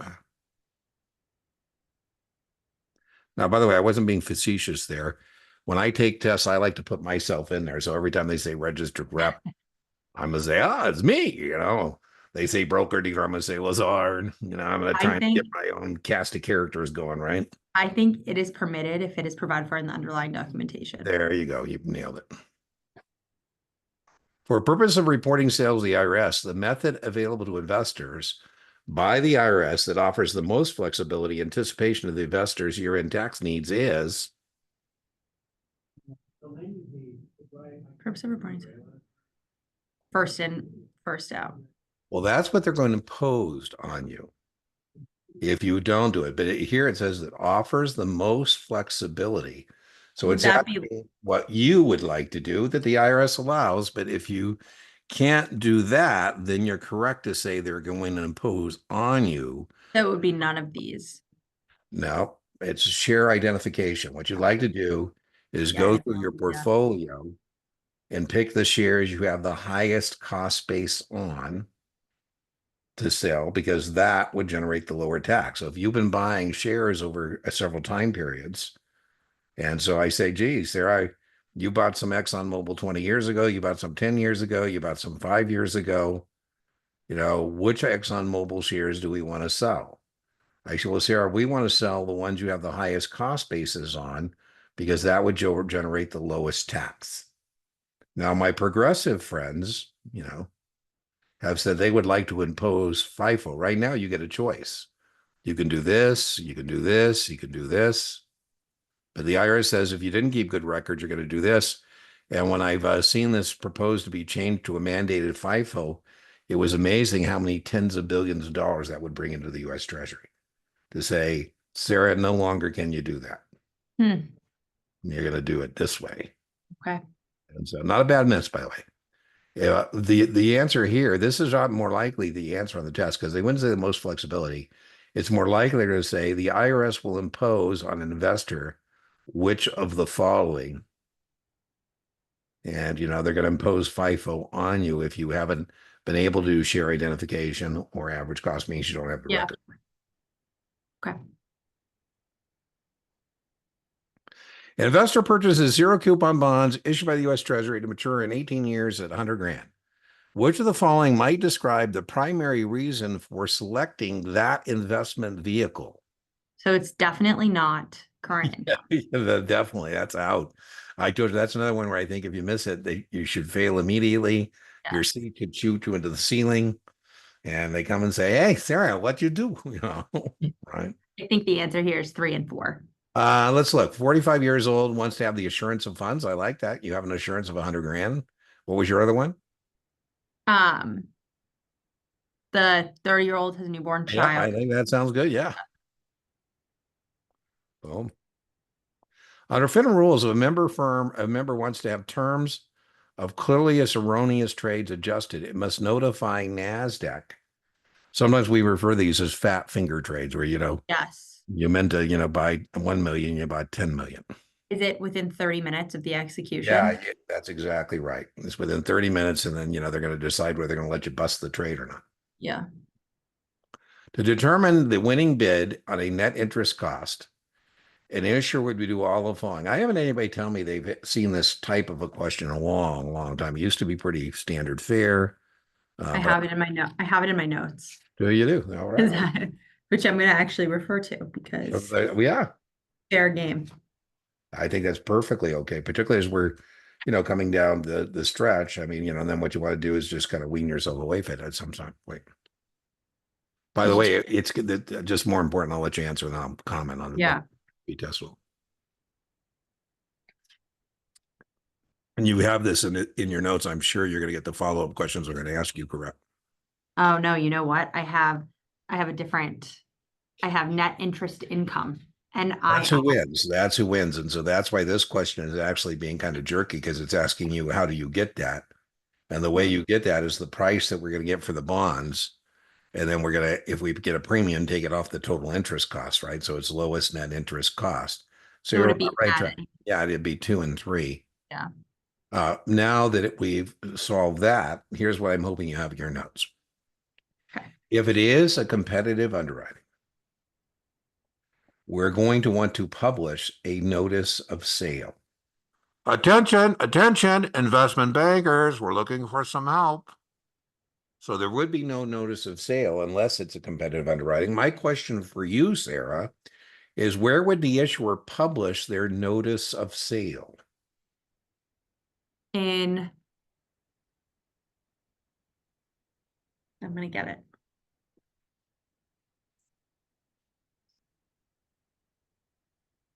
Wall Street Journal. The bond buyer. There you Bond. go. Good job. Now remember, I'm asking you to pick things out of the stratosphere. I do Yeah. it. Everybody, good job. The bond buyer is a newspaper widely read in the municipal market. Yes. According to the MSRB, a dispute between two member firms concerning municipal securities is settled through. Arbitration. Yeah, we all agree that if we have disputes with each other, we're going to go to arbitration, Mm-hmm. and that arbitration is final and binding. Does arbitration apply to employees of broker dealers? If you have a dispute with Lazard, are you, Sarah, bound by arbitration? No. Yes. Ah, Probably didn't see this, good to Sarah. know. In your Q4, there's an embedded arbitration clause. Okay. The exception to that, Sarah, is if it's an HR issue. Hmm. So we can't mandate, that Lazard goes to arbitration if it's race discrimination or age discrimination or sexual harassment. Then it's not arbitration. Then it's the normal process for HR. But if it's about money, arbitration. A 71-year-old client calls a registered rep, says, "Hey, Sarah, I'm going to wire 10,000 to the Caymans." Sarah says, "What's the reason?" She responds that she won the money in the lottery and this is to pay the taxes. The registered rep is concerned that this might be a case of senior exploitation. And He should contact the client's trusted client. right contact on. person. So in our written supervisory procedures, we have to say what we're doing to prevent seniors from being exploited. We can't make them come up with a trusted contact person, but that would be what we'd like them to do. And that allows us to put a temporary hold on that $1,000, right? And Yes. they're very testable. What is a age of a senior? 65 and older. Good job. And what can the temporary hold be for how long? 3 days. Initially 15. Oh, okay. But as we Extended do- to 30. Yeah, well, then we can extend it up to 55 depending on the investigation and what's going on. But initially a 15-day hold. Is that testable? I think the temporary hold is. I'm not sure the number of days. I think very low probability. The latest issue of your newsletter from your firm subscribes to is especially relevant to one of your firm's investment products. You just send it to clients and prospects. You must disclose.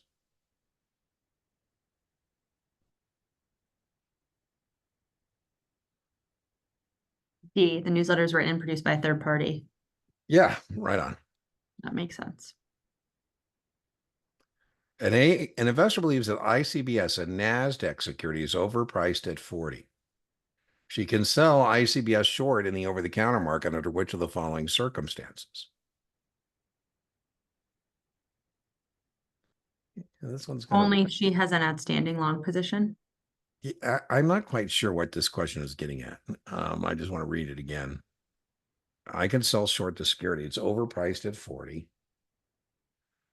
I don't think there's any restrictions here, though. I have a choice. I mean, I can sell short a security. I don't like the question because I think they're trying to make me think that there's something that says I can't do that. Yeah, I think it's. What I'm looking for is that there's a locate requirement. So that's the answer I wanted as I was shopping the answer set, that we would first have to tell the investor, we need to call stock loan and see if we have, have that security available. And we Yeah. have customers sign the loan consent form.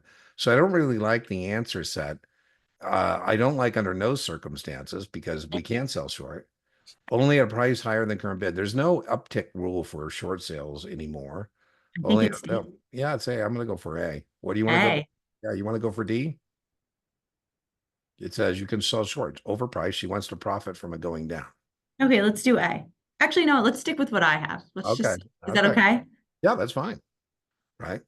Investor purchased a newly issued convertible bond at par. The bond is convertible at 40. I'm interested to see how you're going to do this. Yeah, 3 years later, the not well, but I'm gonna try. I hate parity. sells for the bond at a $50 premium over parity price. There is. Okay, well, a lot going on in this question. So Yeah, okay. Sorry, my calculator is on my mom. yeah, no worries. Take your I time. don't want, I'm gonna take my time on these because this is like my nightmare question. Well, and the as I said before, the other thing to remember about math is lots of ways to do math. So Yeah. you just got to kind of figure out, And it I like to, when I get a math question, first just kind of, process a little bit and say, okay, how am I going to go about this? The bond is convert, we need to find the conversion ratio first. Oh, So I love it. we need to It's do, so obvious you've watched my videos and it's such a thrill because that is so true. That's we what you need to got to do do. 1,000 divided by 40. Bastards. They gave me 40. I don't need the 40. I We need need, the conversion we ratio. need, so it's 25. I feel like most of the Excellent. You're time on the the right conversion track. ratio, You're off to a good start. I love it. You got your conversion ratio. So, don't you feel like most of the time the conversion ratio is 25? well, that's not coincidental because I always get mad at test prep vendors where it's Kaplan or Knopman or Past Perfect or STC when they come up with some convertible price that in the real world nobody would do that because you're going to piss off your shareholders. Why would you tell your shareholders the conversion is 39.95? That would just be Yes. silly, right? So most of us would come up with 40 or 25 or something that makes aesthetically looks good.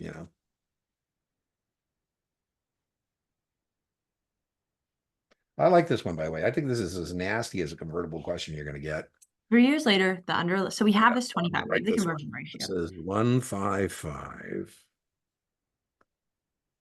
8045. 3 years later, the underlying common stock is trading at $50 per share. So you can either there's a couple ways to proceed. You can either go for parity of the bond or parity of the stock. And, You would multiply for, yeah. So they stock give me a hint that they want you to come up with parity of the bond because it says if the investor sells the bond at a $50 premium over parity. So parity price of the bond would be $50 times. 25. All right. So now we're back in business. So what is that number? I'm gonna do it on my calculator. Yeah. So what is 50 times 25? 1,250. Okay. That says $50 over that. So that means we sold it for, if parity was 1250 You and need to add $50 to that. that's right. So we So sold it. you sell it for 1,300. So what did we pay? That sales proceeds is 1,300. So, and what did we pay for the bond? 1,000. Yep. So So we have a long-term capital gain of 300. And we know it's long-term because it's over 12 months. that's right. And I think that's as nasty as a convertible question. Okay. So really quickly, I want to just walk through step by step. So yep. you get the conversion ratio. Yeah, I was so Then you- excited when you did that because that is exactly right. The minute you see a conversion price, you got to stop. I know no matter where this question is heading, I'm going to need the conversion ratio. So I better do it right now. It's based on par. So I was very proud of you that you did that. Thank you. Then you multiply what the stock is trading at. Yeah, then we have to decide whether we're being asked parity of the stock or parity of the bond, right? Parity means equal. So it says the underlying common stock is trading at 50. Okay, so it looks like they're heading that way. They sell the bond for a $50 premium or parity price. So that means we're doing parity of the bond, which means we're going to multiply instead of divide. So we're going to take the $50. I say, Sarah, if you can convert this bond into 25 shares of $50 stock, the bond's worth $12.50. Yeah. And then it says it's trading, typically, by the way, that would be true. It's trading at a premium. Okay. Okay, one more question for you. What if I told you this bond was trading at 1,300? Remember, that's the number we just got. And we just said it was trading at that and we sold it. What would be parity of the common? What is parity of the common if we're considering this bond at 1,300? We sold it to someone else. that someone else paid $1,300 for a bond that's convertible into 25 shares of this stock. And so what is parity of the common? What would be their expectations if they gave us $1,300 for this bond that's convertible into 25 shares of the common? They would need to make more. Yeah, we would say 52. We would take the 1,300, divide by the 25 shares, and we would say their minimum expectation is 52. So that's why we would divide for common, multiply for bond. That's, by the way, so 52, the stock is 50. So their minimum expectation, the stock is going up in their 2 points. Okay, I'm just making notes of when we meet again. Like I want to make sure. Yeah, yeah, convertible. This was a kind of an involved one. Like I said, though, you were right on the right track. You on these. Here's what I mean by being on the right track. I had somebody I was doing the other day, and she was in the hunt on all these questions. I mean, she was missing a lot of questions, but I was telling her I don't feel as bad as your tutor because it's not like you're in left field somewhere. I mean, you're in the the ballpark. You're in the field. You're of play. So you just got to kind of tighten things up. So. Am I in the field of play? Oh, absolutely better. I wouldn't be worried about you if you were testing. You said, what, the end of the month or I'm testing in 3 weeks.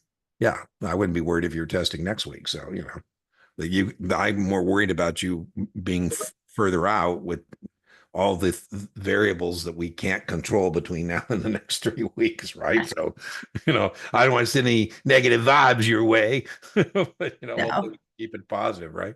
Yes. What's the following statements? Well, I think the main thing about Coverdales is they're just stupid and are ugly and nobody uses them anymore because they're just not competitive. I mean, come on, how much college education can you buy for a couple $1,000? Even the old man like me, I couldn't buy much in my day for $2,000. Which of the following statements regarding Coverdale education savings accounts are true? After-tax contributions of up to and indeed maximum allowed.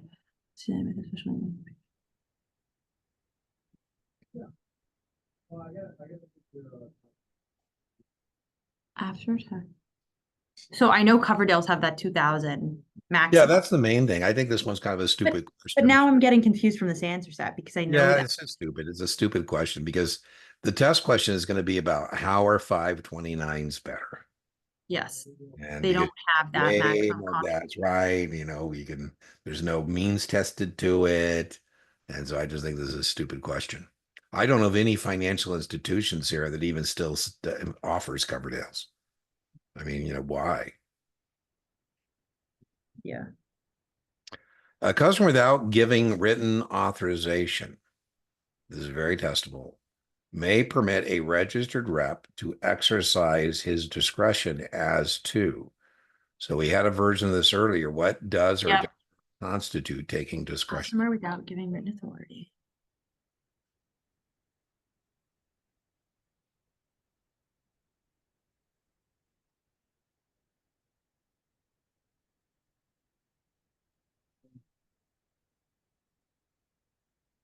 Two and four, the price and the time. Excellent, excellent, excellent. Very testable. Yeah. An investor with no other position buys 2 TWQ June 45 calls at 3. He exercises the calls when the stock is trading at 47.25 and sells the stock in the market. The investor's profit or loss. Okay, I'm gonna do I'm gonna write it out. I like it. I like it.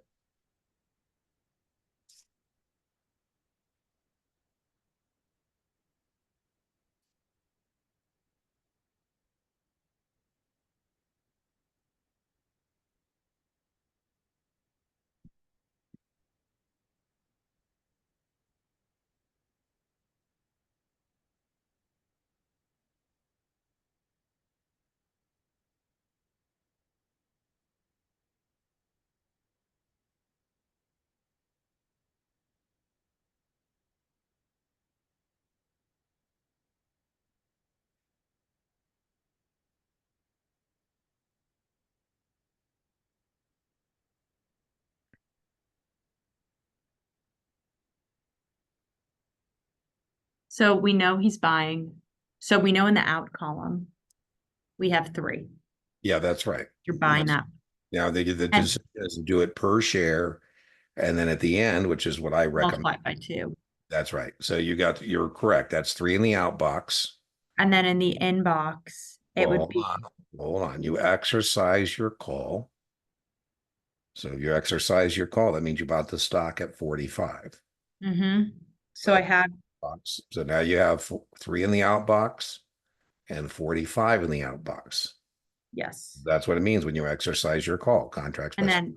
then in that in, it's 47.25. Yeah. So are you happy or sad? Sad. Yeah. How sad are you? $150 sad. There you go. Boom. Got it. Okay, so can I just quickly, what I was, Sure, my absolutely. Absolutely. hesitation there was putting that 45. Yeah, you got what you got in the contract specifications, right? So when it says they exercise the call, Then you put the strike price. that means, yeah, that means you bought the stock at the strike because that's what that means, right? Yeah. You exercise a put, that means you sold it at the strike price.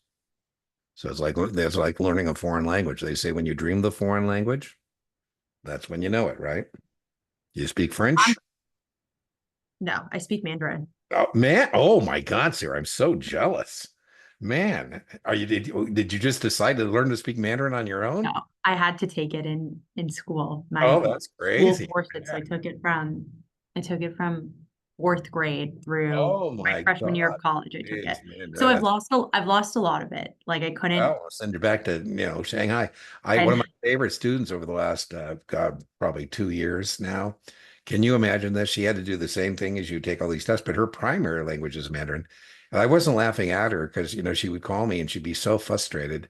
And I say, I'm not laughing at you, I'm laughing with you, because what she'd be mad is she'd put something in a Google translator from the test and nothing would come back.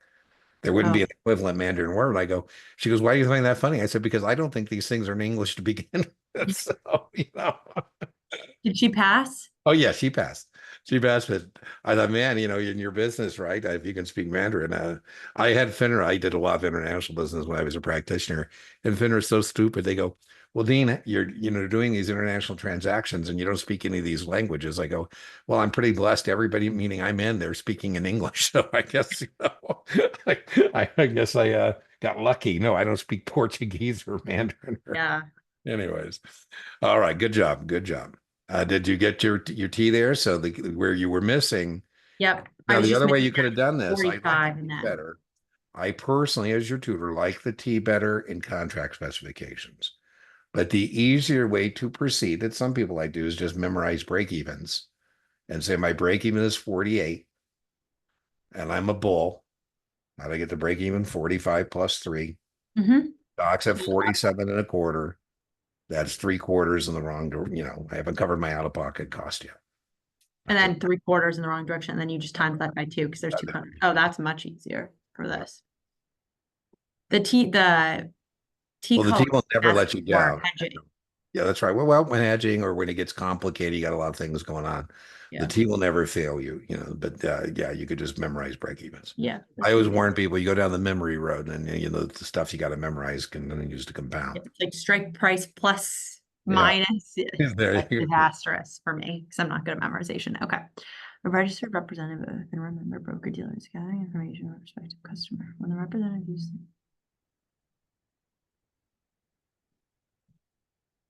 the individual's risk tolerance. Yeah, I would be surprised you missed that because you nailed the previous version of Yes, this. it's not a financial consideration.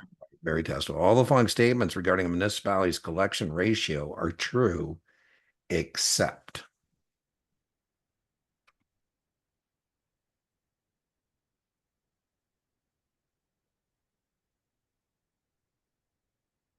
A.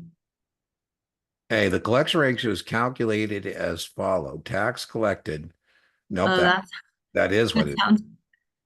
That sounds pretty correct. So Yeah. I did this by process of elimination, so I'll explain my rationale here. So Exactly. I think the collection ratio measures the municipality's property tax collections. That seems correct. Delinquencies, yeah. The main thing is that community A has a higher collection ratio than community B. It's going to have a better credit quality. Yes, and a high collection ratio is more favorable. That's right. So a poor collection ratio might mean the municipality is likely to default on its Oh my goodness, geo bonds. That's the issue there, is That's right. I just didn't read it carefully enough. I'm with you because if you didn't catch that, that would have been true if it said Yeah. funds GOs, right? Sorry, On. that was my issue. That's all right. When That's your customer approaches you with an interest investing in a hedge fund, when checking the customer's profile, you notice the annual income is 68 and the net worth is just under 100. How should you respond to the customer? A. Yeah, no hedge fund. Oh, sorry. No, I didn't read the full thing either. Yeah, Ray, no hedge fund for you. C. Yeah, remember here, they're organized as Reg D private placements. Yes, I know they can't be squeezed Yeah. in. I know it's, sorry. That was, No worries, no worries. oh, no, it's not A. It's not A. It says I'll squeeze you in. What should it's you respond? C. I should say, Sarah, in most cases, hedge funds are limited to an accredited investor. You are not. Yep, it's Right? C. Oh, there you go. Yeah. Yeah. No, that's why I said originally when I read A, I didn't see that Yeah. I'll squeeze you in. Yeah, But you got to read the whole thing, right? RTFA, read the full answer. Most investment professionals believe that a diversified portfolio is the best choice for the typical investor. Diversifying a portfolio can be accomplished by doing all the following except B. buying security. You're diversifying. Silly question. Right on. Which of the following ratios is normally considered adequate coverage for interest and principal on a revenue bond? 2 to 1. Right on. I'll tell you, you claimed it and it's true. You said the things you know. A customer is short 10 December 50 calls at 250 and short 10 December 50 puts at 3.5. Before expiration, ABC declines to 40.50 and the customer is assigned on his put position while the short calls expire worthless. A month later, he liquidates for 45. 4. This is just And like, this is very much like the other one. There's two ways to proceed. One yep. way to proceed is to, make your T and track the money. Another way to proceed is to get your break even and be careful because they got a lot going on in terms of that break even and determine whether the in price, I'm giving you a hint, 45 is good or bad.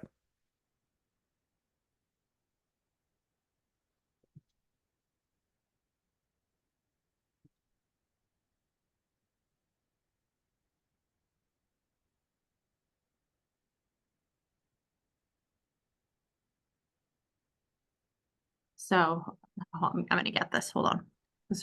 Okay, so breaking.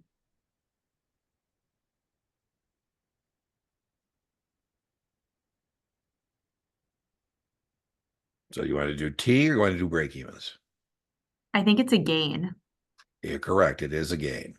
And then my guess. Now, it's 1,000. Good job. Absolutely. That's the correct Because answer. I saw the 10. Yeah, I was going to say yeah, Right. I Your got it. break evens are what? 250, 57, 43. Yep. Right. 45. And it's 45. That's 2 points in your right direction on Yep. right. So which of the following documents must an existing customer sign to establish a discretionary account? Trading authorization. Right We deal with those all the time. on. Recent developments have made reporting of current trades and municipal bonds available to the investing public. The delivery of this information is made through The bond buyer. no, I'm sorry, the real-time transaction yeah, reports. exactly. The bond buyer, remember, is just a Yes. commercial publication. So, yeah, right on. Calamity catastrophe call may be made by a municipal issuer if, and then I have a couple follow-up questions for you.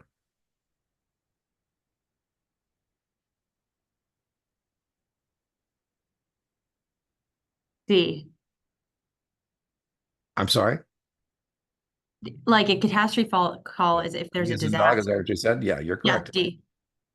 Where is that catastrophe call found? In what document do you find the catastrophe call? Give me a hint. Is it the official statement? No. Is it the trust indenture? No. Ding, ding, ding, It ding. is? Okay, I'm gonna write that down. I didn't know that. Okay. I have another question for you. The MSRB requires that bonds sold at a premium that you disclose yield to call, and you nailed a question like that earlier. Yep. Does the MSRB require us to disclose to customer catastrophe calls? Does the No. right on? That's need not be disclosed. It's found in the trust indenture, but it need not be disclosed. You say, Dean, you never told me about that. I said, well, talking about acts of God, natural disasters is about Yeah. it. Under the rules regarding the sale of new equity securities, which of the following relationships are restricted purchasers? In-laws and supported persons. That right on, right? The other way to get it right, you got to write is up, down, sideways. Yep. Up, down, sideways. That means your parents, parents-in-law, sideways, your siblings, siblings-in-law, down, your kids. And you nailed it.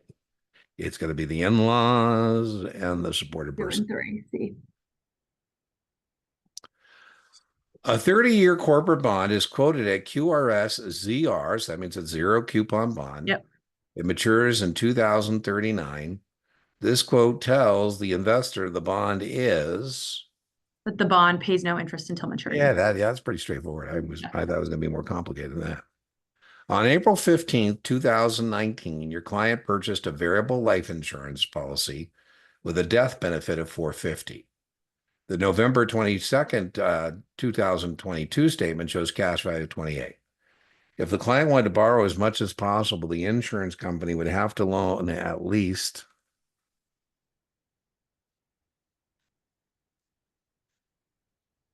$14,000. Yeah, right on. It's well, how'd you get the 14,000? Isn't it just half of? Well, it's not half, it's 75%. So, Okay. I knew it was some. yeah, it's 21. So Oh. right, 75%. Okay, sorry. That's okay. That's what we do. Yeah. And I don't care, to be honest with you, because I don't think you're going to see it anyway. So Yeah. an investor sells 10 5% bonds at a profit and buys another 10 bonds with a 5.25 coupon rate. The investor's yearly return will increase by An investor sells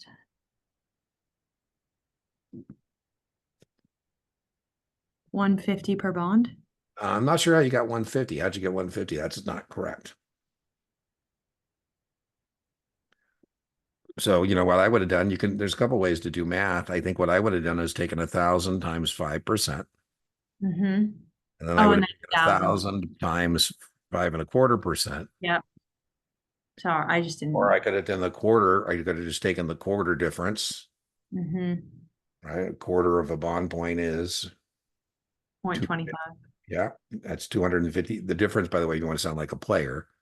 The difference between those two points. There you go, right? Not 25 basis. Yeah. 250 basis points, which is 2.5, right? Mm-hmm. Due to a sudden drop in earnings, the board of directors of Amalgamated Metal Industries has voted to suspend all the dividend payments this year. This would have the least effect on the holders of AMI. Cumulative. Yeah. Good job. They get paid in arrears. Yeah, I get this all the time. I'm not quite sure what to make of. People tell me they got more preferred stock questions than they were expecting. And I don't know how to respond because I go, I don't, what were you expecting? Yeah. Usually that's a sign of something that you weren't prepared for, and you swear your brain picks up and thinks it had way more of them than it did.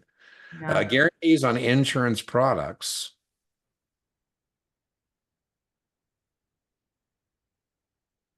Are not allowed.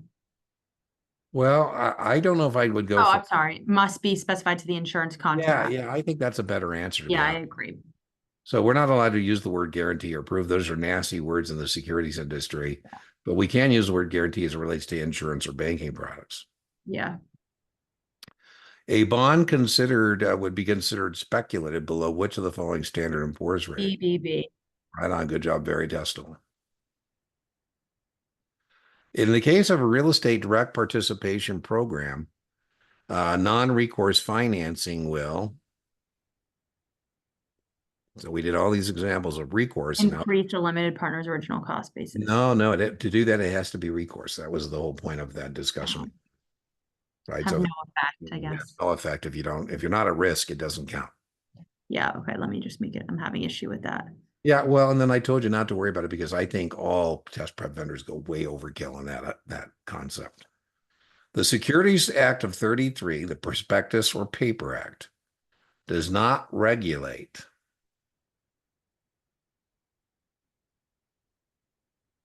So it definitely regulates A Yeah, so it definitely regulates A. You're correct. and D, because I see prospectus. That's correct. Well, be careful here. Does not regulate. Does not regulate. So you got a choice. What this is getting at is that municipalities are exempt issuers of securities under 33, that they don't have to make registration statements. And so I'm just Make trying to them decide muni. what is the better answer. Is the better answer the revenue bond, or the prospectus for, muni bond mutual fund? I took care of it in my mind. I think it's B, It is B. because the I mutual. don't like this particular phraseology, Yeah, but definitely know the US government is exempt from 33 and mhm. municipalities are exempt from 33. So that means we're not going to use prospectuses when selling muni bonds. What is the prospectus like document when selling muni bonds? You give me a hint, I know it.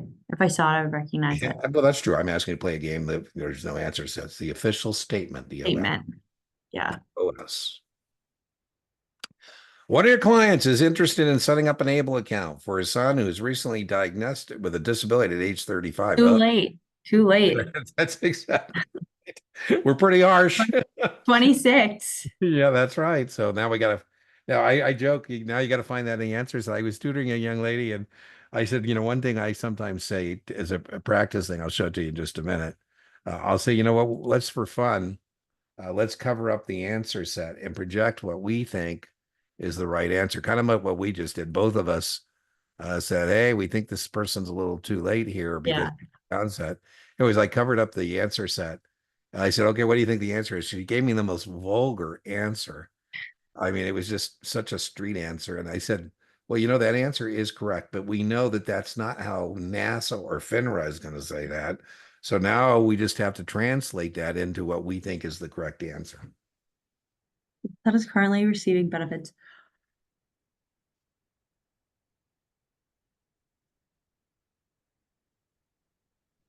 B, Yeah. A customer calls the brokerage firm, turns in an order to buy 500 shares at Twin City Chemicals. The instructions are for the firm to use its best judgment as to time and price. Which of the following are true about this order?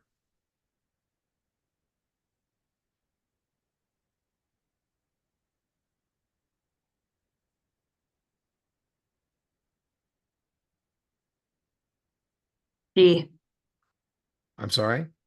D, dog. Okay, cool. That's exactly right. When you get the same question that's kind of on the same area, but said 5, 6 different ways, it's a hint that it's on the test. Yeah, Variable annuities generally include an assumed interest rate. This is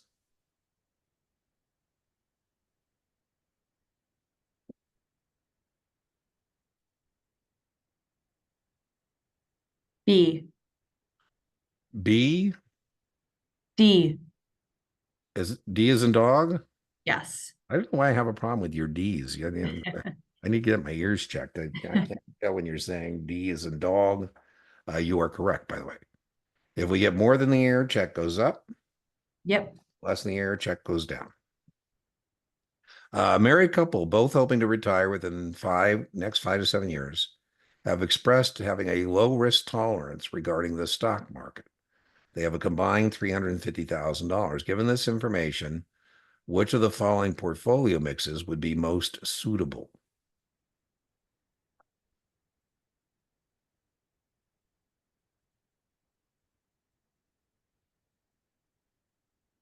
B, as in boy. Yeah, I think what I would have done is I would have gone through process of elimination, right? Yeah, this And sounded I right. would, When I yeah, said I 5 to think it, 7, I thought treasury note. yeah, good job. Yeah. When ABC is selling at 49, a client sells one ABC November 50 call in his cash account with your firm. Well, I'm already struggling with this question. I'm just like, there's so many words. I want to Well, push I'm it. struggling Okay. because you can't do an opening sale in a cash account unless you actually own this. So this is when I may write the QID and call Kaplan and say, hey, Yeah. who the person wrote this question? Because 1 week later, the stock is now at 51, and his spouse sells two ABC November 50 November calls in her account. Wow. In early November, ABC is selling for 62. Uh-oh. And the spouse is assigned an exercise notice on one of the calls.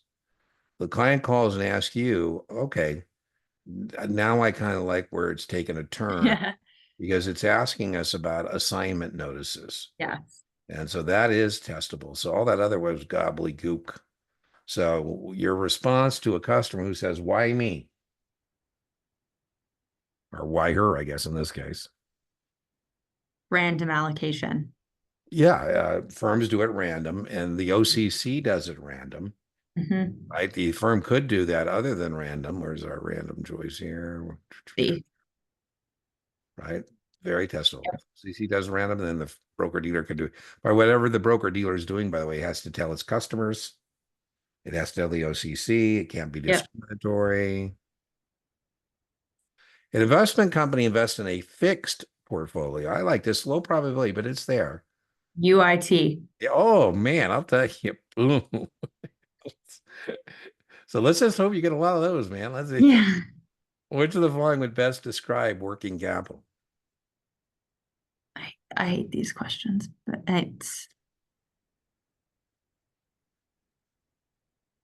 Working capital. D.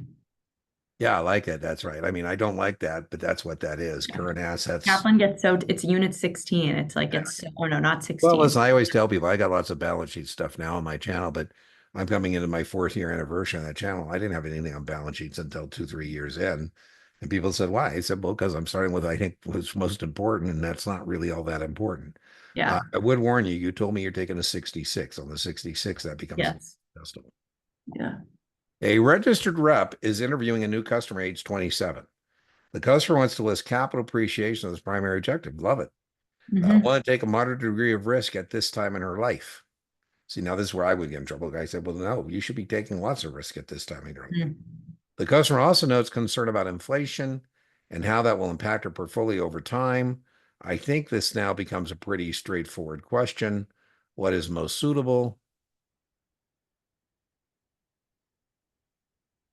Equity is.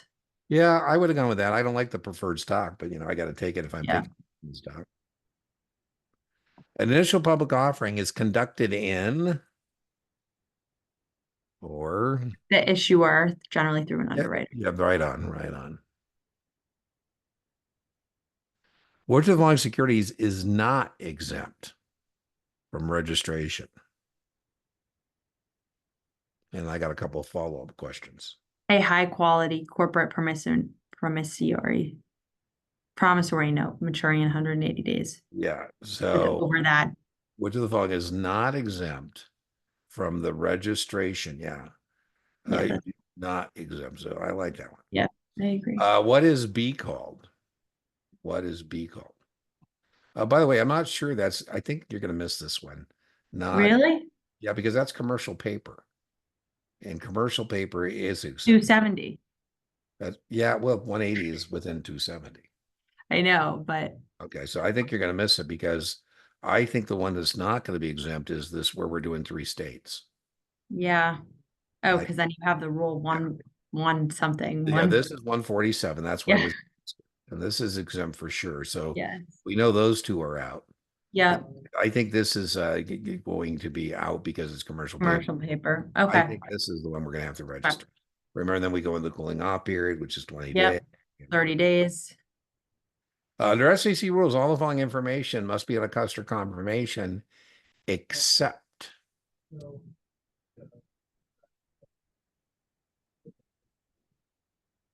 Whether the member is a market maker.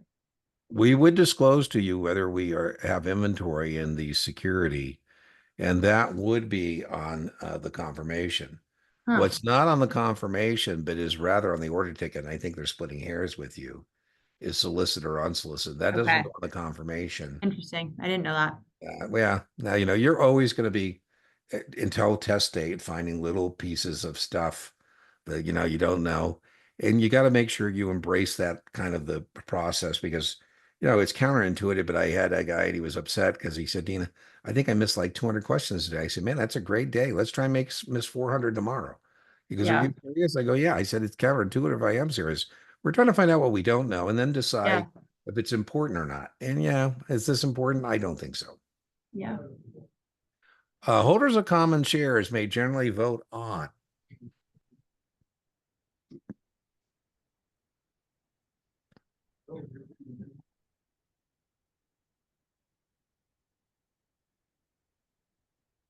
Whether the company should issue additional preferred stock. no. Oh, I'm sorry. Which member of the board should be chairman? Well, this one's kind of interesting. Yeah, well, I think it depends on the corporate charter. I don't really like this idea because it depends on the corporate charter whether we vote for the chairman of the board or whether the for fellow board members. We definitely know it's not going to be a cash dividend. cash, and we know it's not going to be the And administration. yeah, and we generally vote on. I'm not sure I like this thing. I'm going back and looking. I think I was going to say D is not a good answer, but I can't find anything better than that. We know C is out. We know A is out. And so I think you're right to say D is our best choice given this answer set. What's Okay. more important, and now I want to riff on it a little bit, is we're going to have either statutory voting, cumulative voting, Mm-hmm, or super voting in the corporate charter. mm-hmm. And what protects smaller shareholders more? Cumulative voting. Right on. And what are super voting shares in a corporation? I'm not sure. Those are where we have more than one vote per share. Okay. This is like Zuckerberg and Facebook. His Mm. shares have 10 votes per share. Right. So hold on. The super voting C shares haven't voted. Bam. Ah, Google has this, right? Larry and Sergey Brin yes. have super voting shares. Elon Yeah, was a little pissed off because Tesla doesn't have super voting shares. yes. He would like them to have super voting shares, and he's the one who would like to hold them, right? Yeah. That's fair for other people. Well, he's saying I should have a greater impact, and the reason he doesn't have them is because he wasn't there when they set up the corporate charter. Yeah. If he wants, he could have them amend the corporate charter, and then the Yeah. board of directors of DMF announces a 5-for-4 stock split. The market price of DMF after the split should decrease by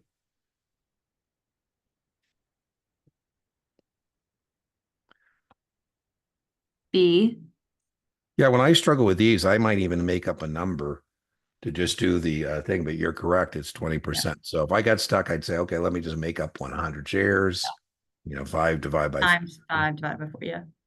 When a limited partnership terminates, a limited partnership's gain or loss is determined by comparing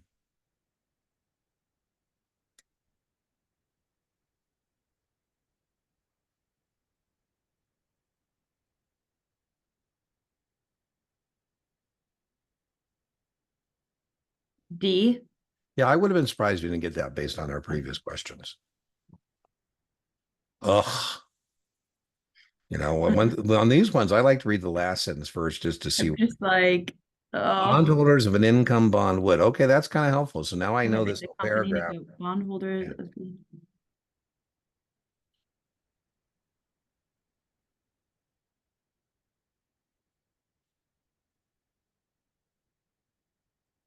D. Be guaranteed that somebody will pay back the entire No, principal. no, no, no. D is in dog. What is it with my D's? And I can tell you, receive interest payment. Maybe it's how I'm saying it. I don't know. I think it might be on my end. I am on my off-grid location, so maybe I need to check my mics here before I go to my next thing. 7687. Let's see. So you said it's D as in dog. Yeah. They receive interest payments when the board declares a payment after there has income that can meet the interest payment. That is correct. Yes. When employing a hedging strategy, the safest method for short stock position is, I like this one.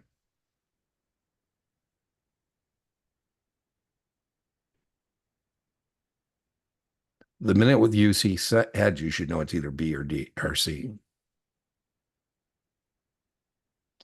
I say Yeah, it's all B. the time, Sarah, don't be a, B. right on. Don't be a dumb bear. Be a Up smart there. bear. Yeah, smart bears buy calls because then you have a ceiling. You have a ceiling. In accordance with FINRA Rule 2210, prior principal approval is required in all the following circumstances. Too many words. I'm with you. I'm with you. Now, by the way, I'm one of the few tutors around. I be careful what I'm about to say. That does think that test taking tricks can be helpful. Now, I'm not saying you can pass the test by test taking tricks, but when all else fails, I think sometimes I like to say too long to be wrong. Mhm. I'm still going to read these questions, but whoever wrote that B choice really likes it because they spent a lot of time on it. So it's either a hell of a distractor or it might even perhaps be the right answer. But let's see. What answer would you like? Except, by the way, you also got to be careful. Except, so I always Yes. like to say, okay, they're asking me here what can be done without a principal approval. Prior principal approval is required in all the following circumstances except.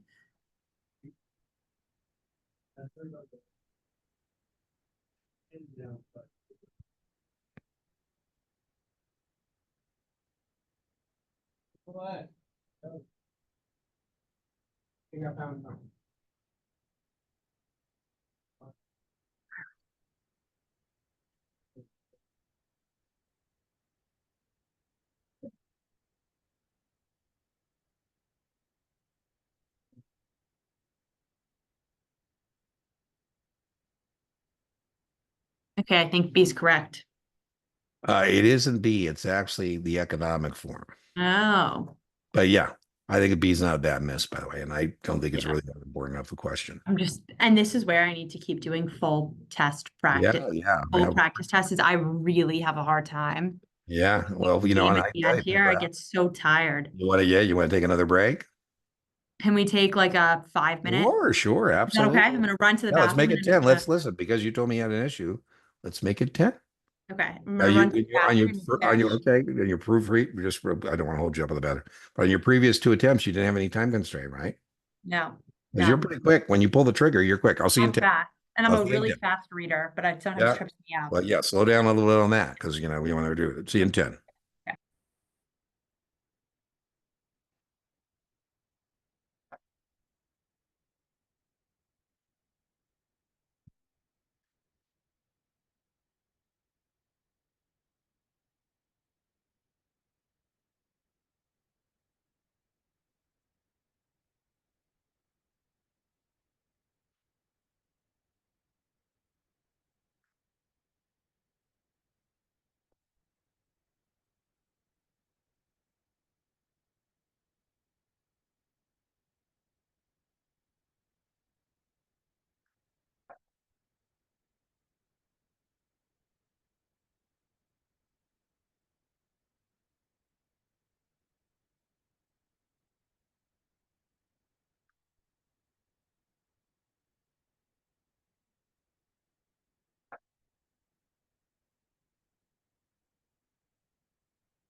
Hey, Dean.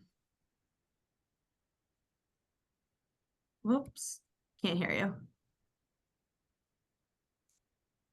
I don't know why I can't hear you.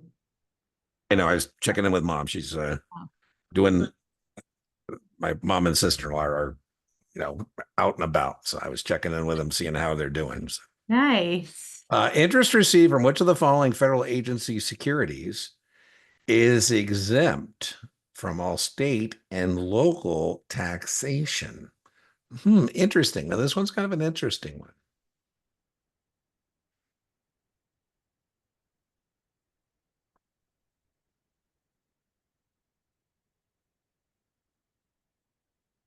Farm, home loan, bank bonds. Yeah. Only reason is process of elimination. I know it's not. Yeah, I was Yeah, definitely all not those Jenny others May. are fully taxable. This one is really testable, right? You should definitely know that Ginnie Mae is fully taxed, Yes. Yep. interest and principal monthly, and unlike the others, is directly backed by the government. Yes. Assessment in the assessment of company stock, a technical analyst would take into consideration all the following except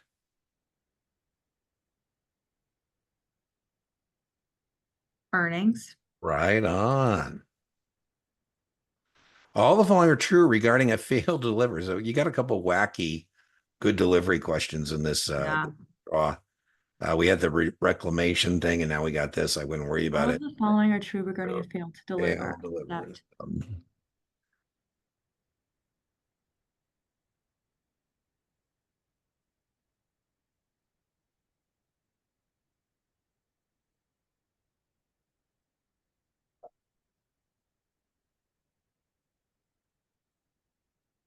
A.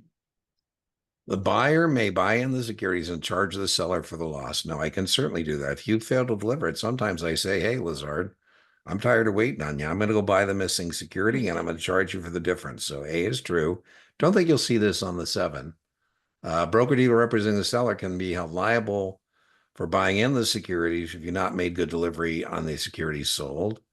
We can come after it. Even though a failed delivery has occurred and is still outstanding, the seller still gets paid. Absolutely not. If you don't deliver securities, I ain't paying you. Yeah, that may sorry. I Yeah, didn't read. by the way, this is not a big deal on the 7. I wouldn't worry Yeah. about that. A corporation is having a rights offering. The terms of the offering require 8 rights plus $88 to purchase 1 share. The current market price of the stock is $112. The theoretical value of a right on the X right date is. Okay. Wow. I got this. I hate these, but I think I like that. I like it when you so far, you have not had any hubris when you tell me you got it. You no, now I'm under pressure, but I think that's okay. right. So That this is is right. Now you are under pressure. But hey, so far you've been able to cash those checks. okay. With this auction market price, the theoretical value of one right on the X right date. Okay. So that would be the market price, which is 112 minus the per share price. Right on. So in theory, you're on the right track. In theory, being able to buy a stock trading at 112 for 88, right? Divided by the number of rights.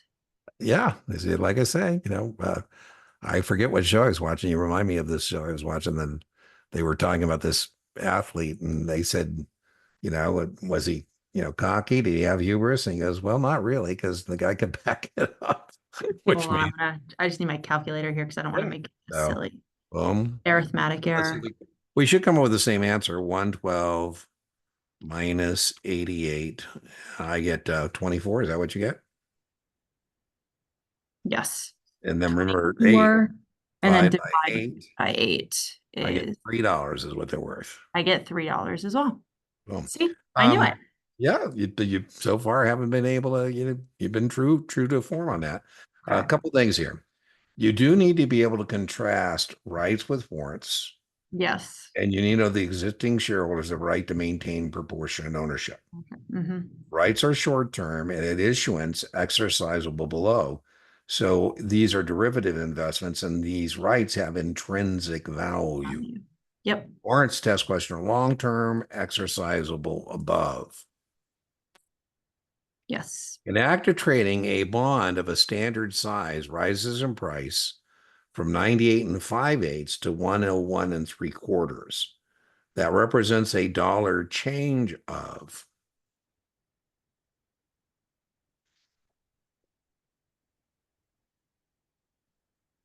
A. Well, let's see. So I haven't done the math yet. So 3/8 is, I think that's going to be wrong because I'm just looking at this and it looks like we would have at least 2, 3 points here between 98 and 101, right? That right. Yeah. So I'm doing dead reckoning here and I'm thinking it's going to be something in the $30 range. You think it's D? Yeah, but let's just go ahead and do the math. These So, always trip me up. well, that's okay. So 98 and that's 980. We know that. And 101 is 1010. Now we're going to get our calculator. We're going to take 5, divide by 8 times 10. But also, if even if you just did 1010 minus 980, you Well, would we could do, yeah, either way you want. There's lots of ways to do math, as I said. And then 3/4 I know is 750. So now I'm just going to compare your point. We have 1,017.50 minus 986.25. Yeah. And let's see what the differences there. 1,017.50 minus 986.25. And yeah, it's 31.25. Now, by the way, I'm kind of lazy on the math, and I did what I call it dead reckoning. So Yeah. I said D even before I did the math, just because I just looked at the difference here. And I said the difference between 98 and 101, that alone is 30 something, 3 points. Bond point Veritas was $10. $10. Mm-hmm. The over-the-counter market, a chance to redeem yourself. A negotiated market. All right, on. And if it said New York, it would be An C. auction market. Right on. The writer of a combination expects the market to be. You had a combination earlier and you answered this correctly. So let's see if you get it now with it's missing the numbers and all the stuff. Remember what a combination was? It's a straddle Yep. strike prices. With different strike prices. Yep. Stable. Right on. Stable, neutral, same damn thing. Yep. Risk associated with investing in most bonds is reinvestment risk. What Correct. type of bond can an investor buy that does not expose the customer reinvestment risk? This is very much a test question. Lock in a rate of return. Zero coupon. Right on. A lot of zero coupon questions. It's There like, is, and on the I test think we've too. had like 10. That and the test has a lot of them too. So one form of debt security attractive to many high. Branches. Yeah, yeah. Boom. You're on the stuff you get solid on. You're solid. A breakpoint sale is defined as the sale of a mutual fund share at an amount. So breakpoints are good. Breakpoint sales are bad. Yep, it's defined as a sale arrangement. D is in dog. Right on. Right on. Not good. You pass your test. Say, hey, I want to do some breakpoint sales, open some fictitious accounts, do some front running, do some churning. No, no, Oh, bad. no. Investor buys a May 45 put at 4.25 when the stock is trading at 43.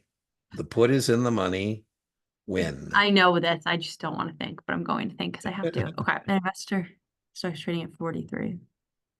So call up, put down. Yep. So in the current market price would be below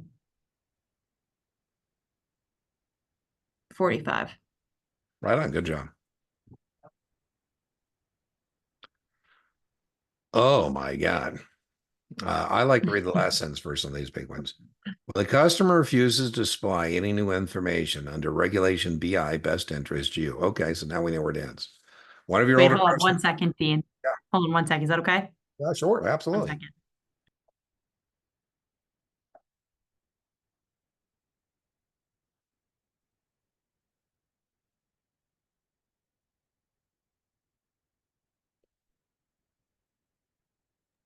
Dean, my colleague used you and passed their test. and Oh, well, he wants to tell say them thank hi. you He very wants much. to say Hey, hi. hello, how are you?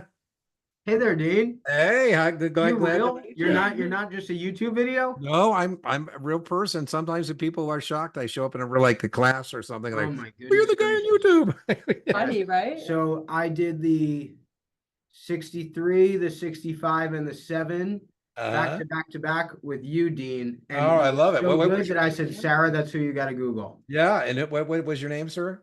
My name's Tom. Tom. I got to tell you, so don't tell anybody else this. It's a secret. But Sarah said that people at Lazard like using my channel. I said, you know, that means more to me than if it was like Robin Hood.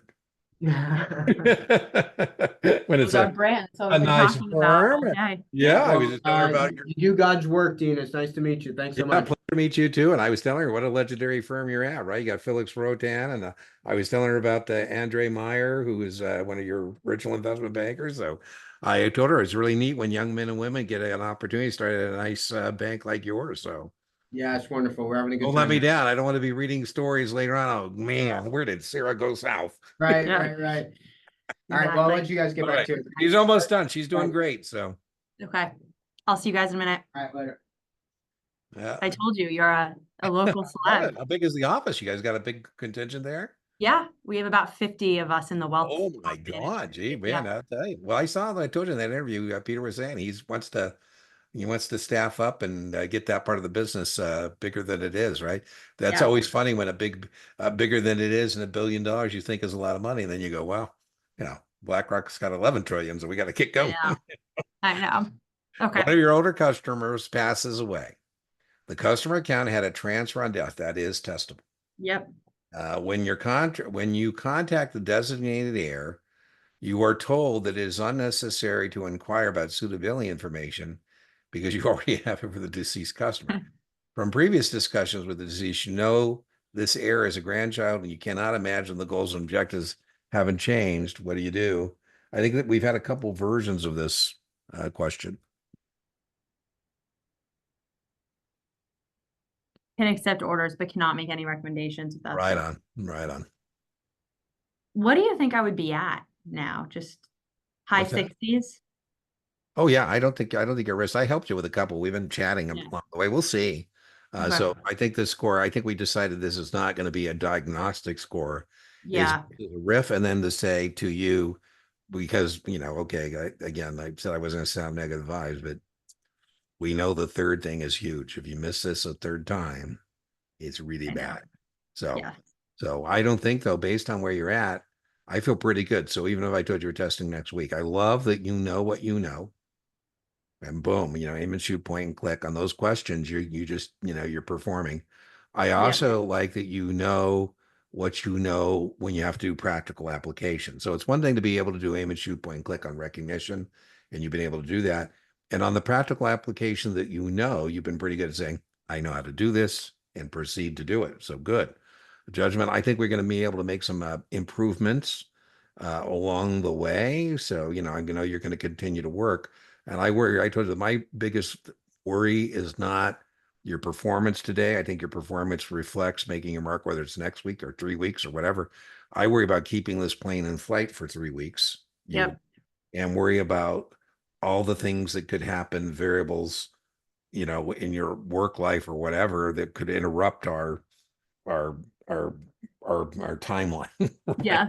Luckily, Yep. there's broad understanding that Well, I have. it sounds like it. It sounds like it. So if you need to stay away from energy vampires, it doesn't sound like there are any there. So, just say, hey, I'm studying for my test. And, if I can, give me some space, that would be nice. Yeah. When a broker dealer is acting in a principal capacity, which of the following does the MSRB require on customer confirmations? Amount of markup or markdown. Right on. Right on. And where is that? I gave that to us as a layup. Yep. Your customer owns a Coverdale ESA for his niece. Why? To meet qualified education is denied, she takes a distribution of 10. The amount of the distribution in excess of education will be, who cares? When I say who cares, I mean for test purposes, because we don't ask these anymore. We ask about the 529s.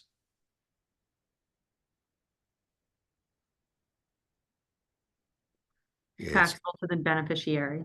that's her, right? The niece. Yep. An investor purchased 5,000 of the Quality Performance Balance Fund, an open index company, on Thursday. I think I can get this right based on what you told me earlier in our time together. The order is timestamped 10:45 Eastern time. The Thursday morning financial pages.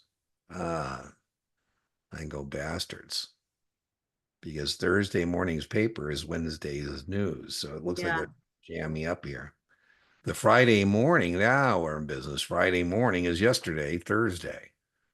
Approximately how many shares will the investor acquire? So this is very similar to a question we had earlier with more smoke and mirrors in it, basically.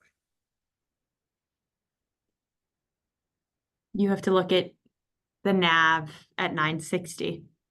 Yeah, what we're going to do, there's a couple ways again to do it. We can either take the 5,000 and divide it by, or take the load off there. It looks like we're going to have to figure out the load, right? So now in this situation, which I kind of like, there's two situations. So the situation we had earlier was we were given the NAV and the sales charge, and we calculated the pop.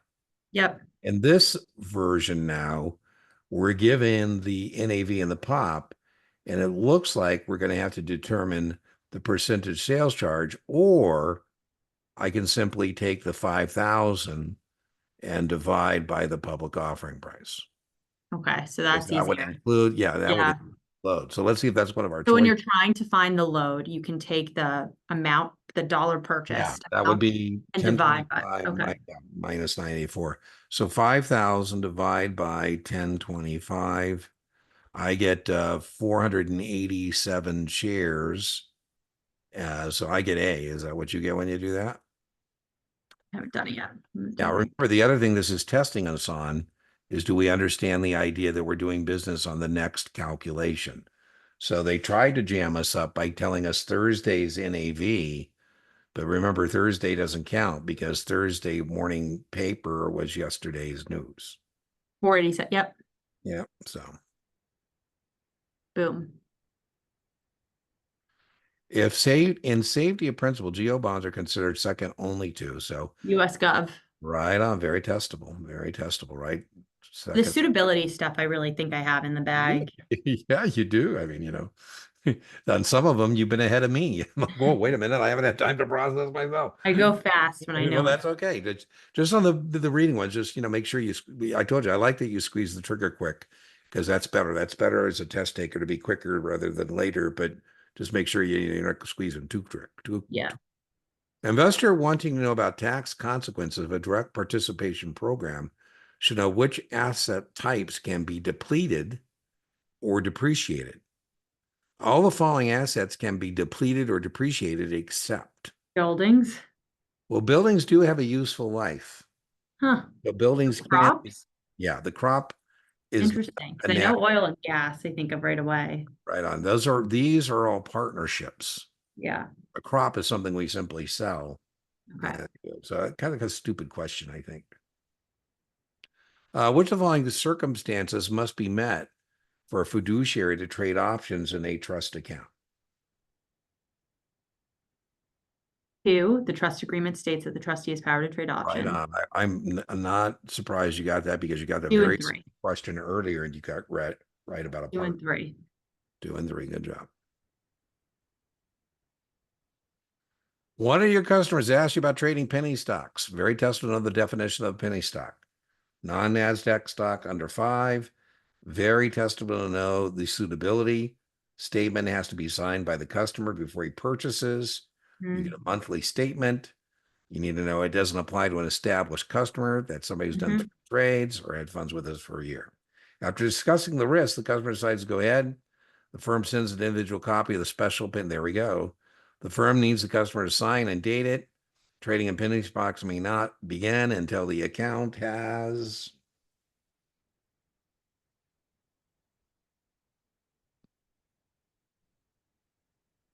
After receiving. Yeah, this is stupid. It's at least 2 business days. Yeah, after receiving, yeah. Right on. A technical analyst would be least concerned with. Declaration of increased dividends. Right on, good job.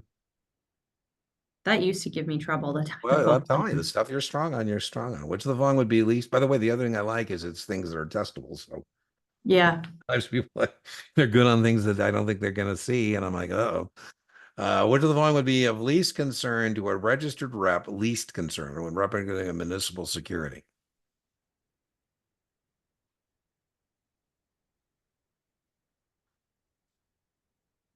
Availability. Yeah, I think so. Given that Yeah, answer, it's weird because yeah, customer given tax, that answer, state. I'm with you. I would end a Yeah. process of elimination. I would say customers task status, certainly. We definitely know we need B and D. And then we got to decide is the security rating. I would think so, because the guy's going to be pissed if he loses his money and he Mhm. defaults. I mean, because people don't expect munis to default. They do, but when they, a good answer. A registered rep makes the following comment to her client. Writing options is a good way to increase income. Yeah, covered calls. Which of the following statements should be included with this comment?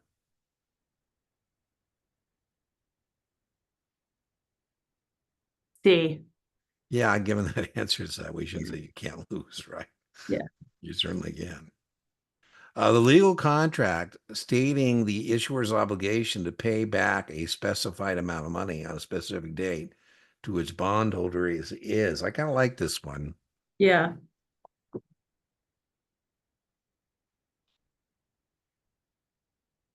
The trust indenture. Yeah, well, that document is testable, right? Okay, let's see. It's got the revenue pledge, it's got the catastrophe call, it's got all that stuff. I Yeah, bet we're at a think we're good. All right, 72. let's see. One Reviews. unanswered. Yeah, would we? Well, that's on me. I guess I forgot to squeeze a button. Well, where's he going to tell me where it is? 71 up there. Oh, okay, 71. See, we didn't. Yeah, I think that's. Oh yeah, contact. I remember that one. Submit. Wow, that'll get it done, lady. Wow, yes, That'll do it. that'll do it. Now I helped you in a couple, and we talked about most of these. So I think you're in good shape. You might want to consider moving up your date, really. I mean, I wouldn't mislead you. Yeah. And maybe, I mean, I don't know what you feel comfortable that you're going to be able to stay where you're at for the next couple, 2-3 weeks.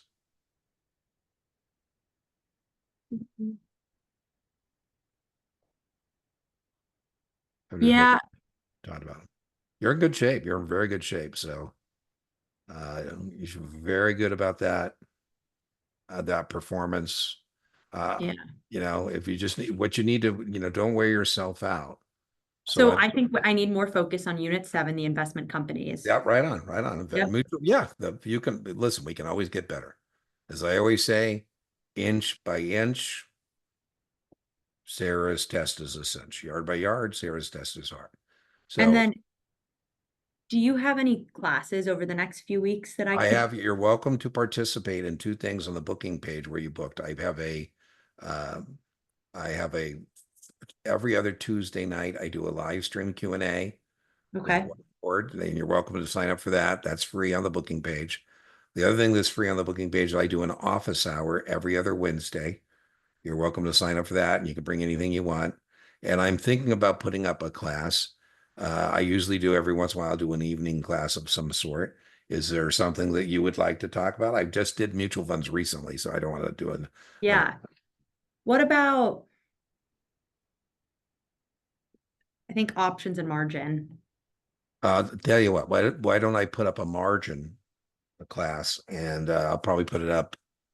When are you testing? You said 3 weeks, right? Yeah. So not this Wednesday, the following Wednesday. I'll be up on the channel. I'll be charging like $35 for it, but you're welcome. This is not just you. I always offer my tutoring people, you get in free. So just let me know and I'll give you the link so you don't have to go through the paywall. Right? Thank you. You bet. And then can we do one more? Absolutely. I don't mind spending Offer. 3 hours. I don't usually like spending 3 hours with people, but with you and Lazard, I like it. It was fun. Thanks, Dean. And you have street cred around here. Yeah, absolutely. So yeah, I'm more than happy to do one with you. With that one, I'll be a little nastier. I won't help you at all.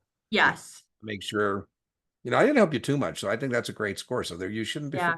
think there was anything there. But if we do it again, it's going to be straight up. You answer on your own, and then I either go, Yeah, We talk about it, or I go, "Hey, ding, ding, ding, good job." yeah, So yeah, let's do that. If we're gonna do another one, let's do it closer to your date. Let's do it like, okay, I don't think there's any problems with us. So, if I thought you were wobbly, I'd say let's do it like 5, 7 days out because then we have time to do course correction if so necessary. I'm doing it on Tuesday, I the don't think we need to. 26th. Yeah, so I think I would say 3, 4 days out because I think you're going to be fine. So What about Thursday, the 21st? let me just check my schedule here. Boom, boom, boom.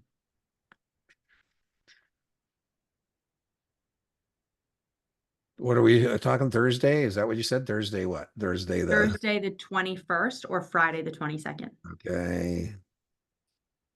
Thursday the 21st. Or what are you doing this before Thanksgiving? Yeah, I'm doing it the Tuesday before Thanksgiving. Okay. My family's New York based, so Okay, no worries, no worries. I'm just looking at my Thanksgiving. So what's yes. your choice? You want to do the 14th or the 21st? Is that what you said? The 21st or the 22nd? Um your choice. I got the completely blocked because of Thanksgiving. So what you need to do is just book it and then I'll move it. Just tell me where you want me to move it because it's not going to let you book it. So just grab the shared screen, Okay. wherever it'll tell you, just book it. As soon as it bings me, I will move it to your choice. 21st, 22nd. What's your choice? Let's do the 22nd, Okay. And what time? Friday. And then when is the early? Because I know there's some time difference. Yeah, you're on the East Coast, right? Yeah. So I'm on right now. I'm in my Arizona place, not Las Vegas. It's 2 hours difference. So you Okay. want to start about what, 9 o'clock your time? That would be Yeah. 6. That's 6 o'clock my time. What am I, 2 hours? What time is it there right now? 5? Yes. So let's make it 8 o'clock my time, which is 10 o'clock your time. Does that work? Perfect. Okay, so as soon as I see that that you've You'll done move it. it, Okay. move it to that Friday the 22nd at what did I just say? 8 o'clock my time, 10 o'clock your 10 time. a.m. my time. Okay. Perfect. Dean, you are the best. Well, hey, you did great. Guys I'm who are very, very taking it. impressed. So I liked your company. I liked your performance. I like everything about today. So Good. looking forward to Thank some more you. time with you. I'll put up that margin class for us, because I'll let other people attend that. And then I'll Great. also look forward to seeing you for another thing. But remember, it's not a transactional relationship. I think you have my cell phone. Did I call you? Did you already get my number? No, I don't have it. Okay, so 415 Okay.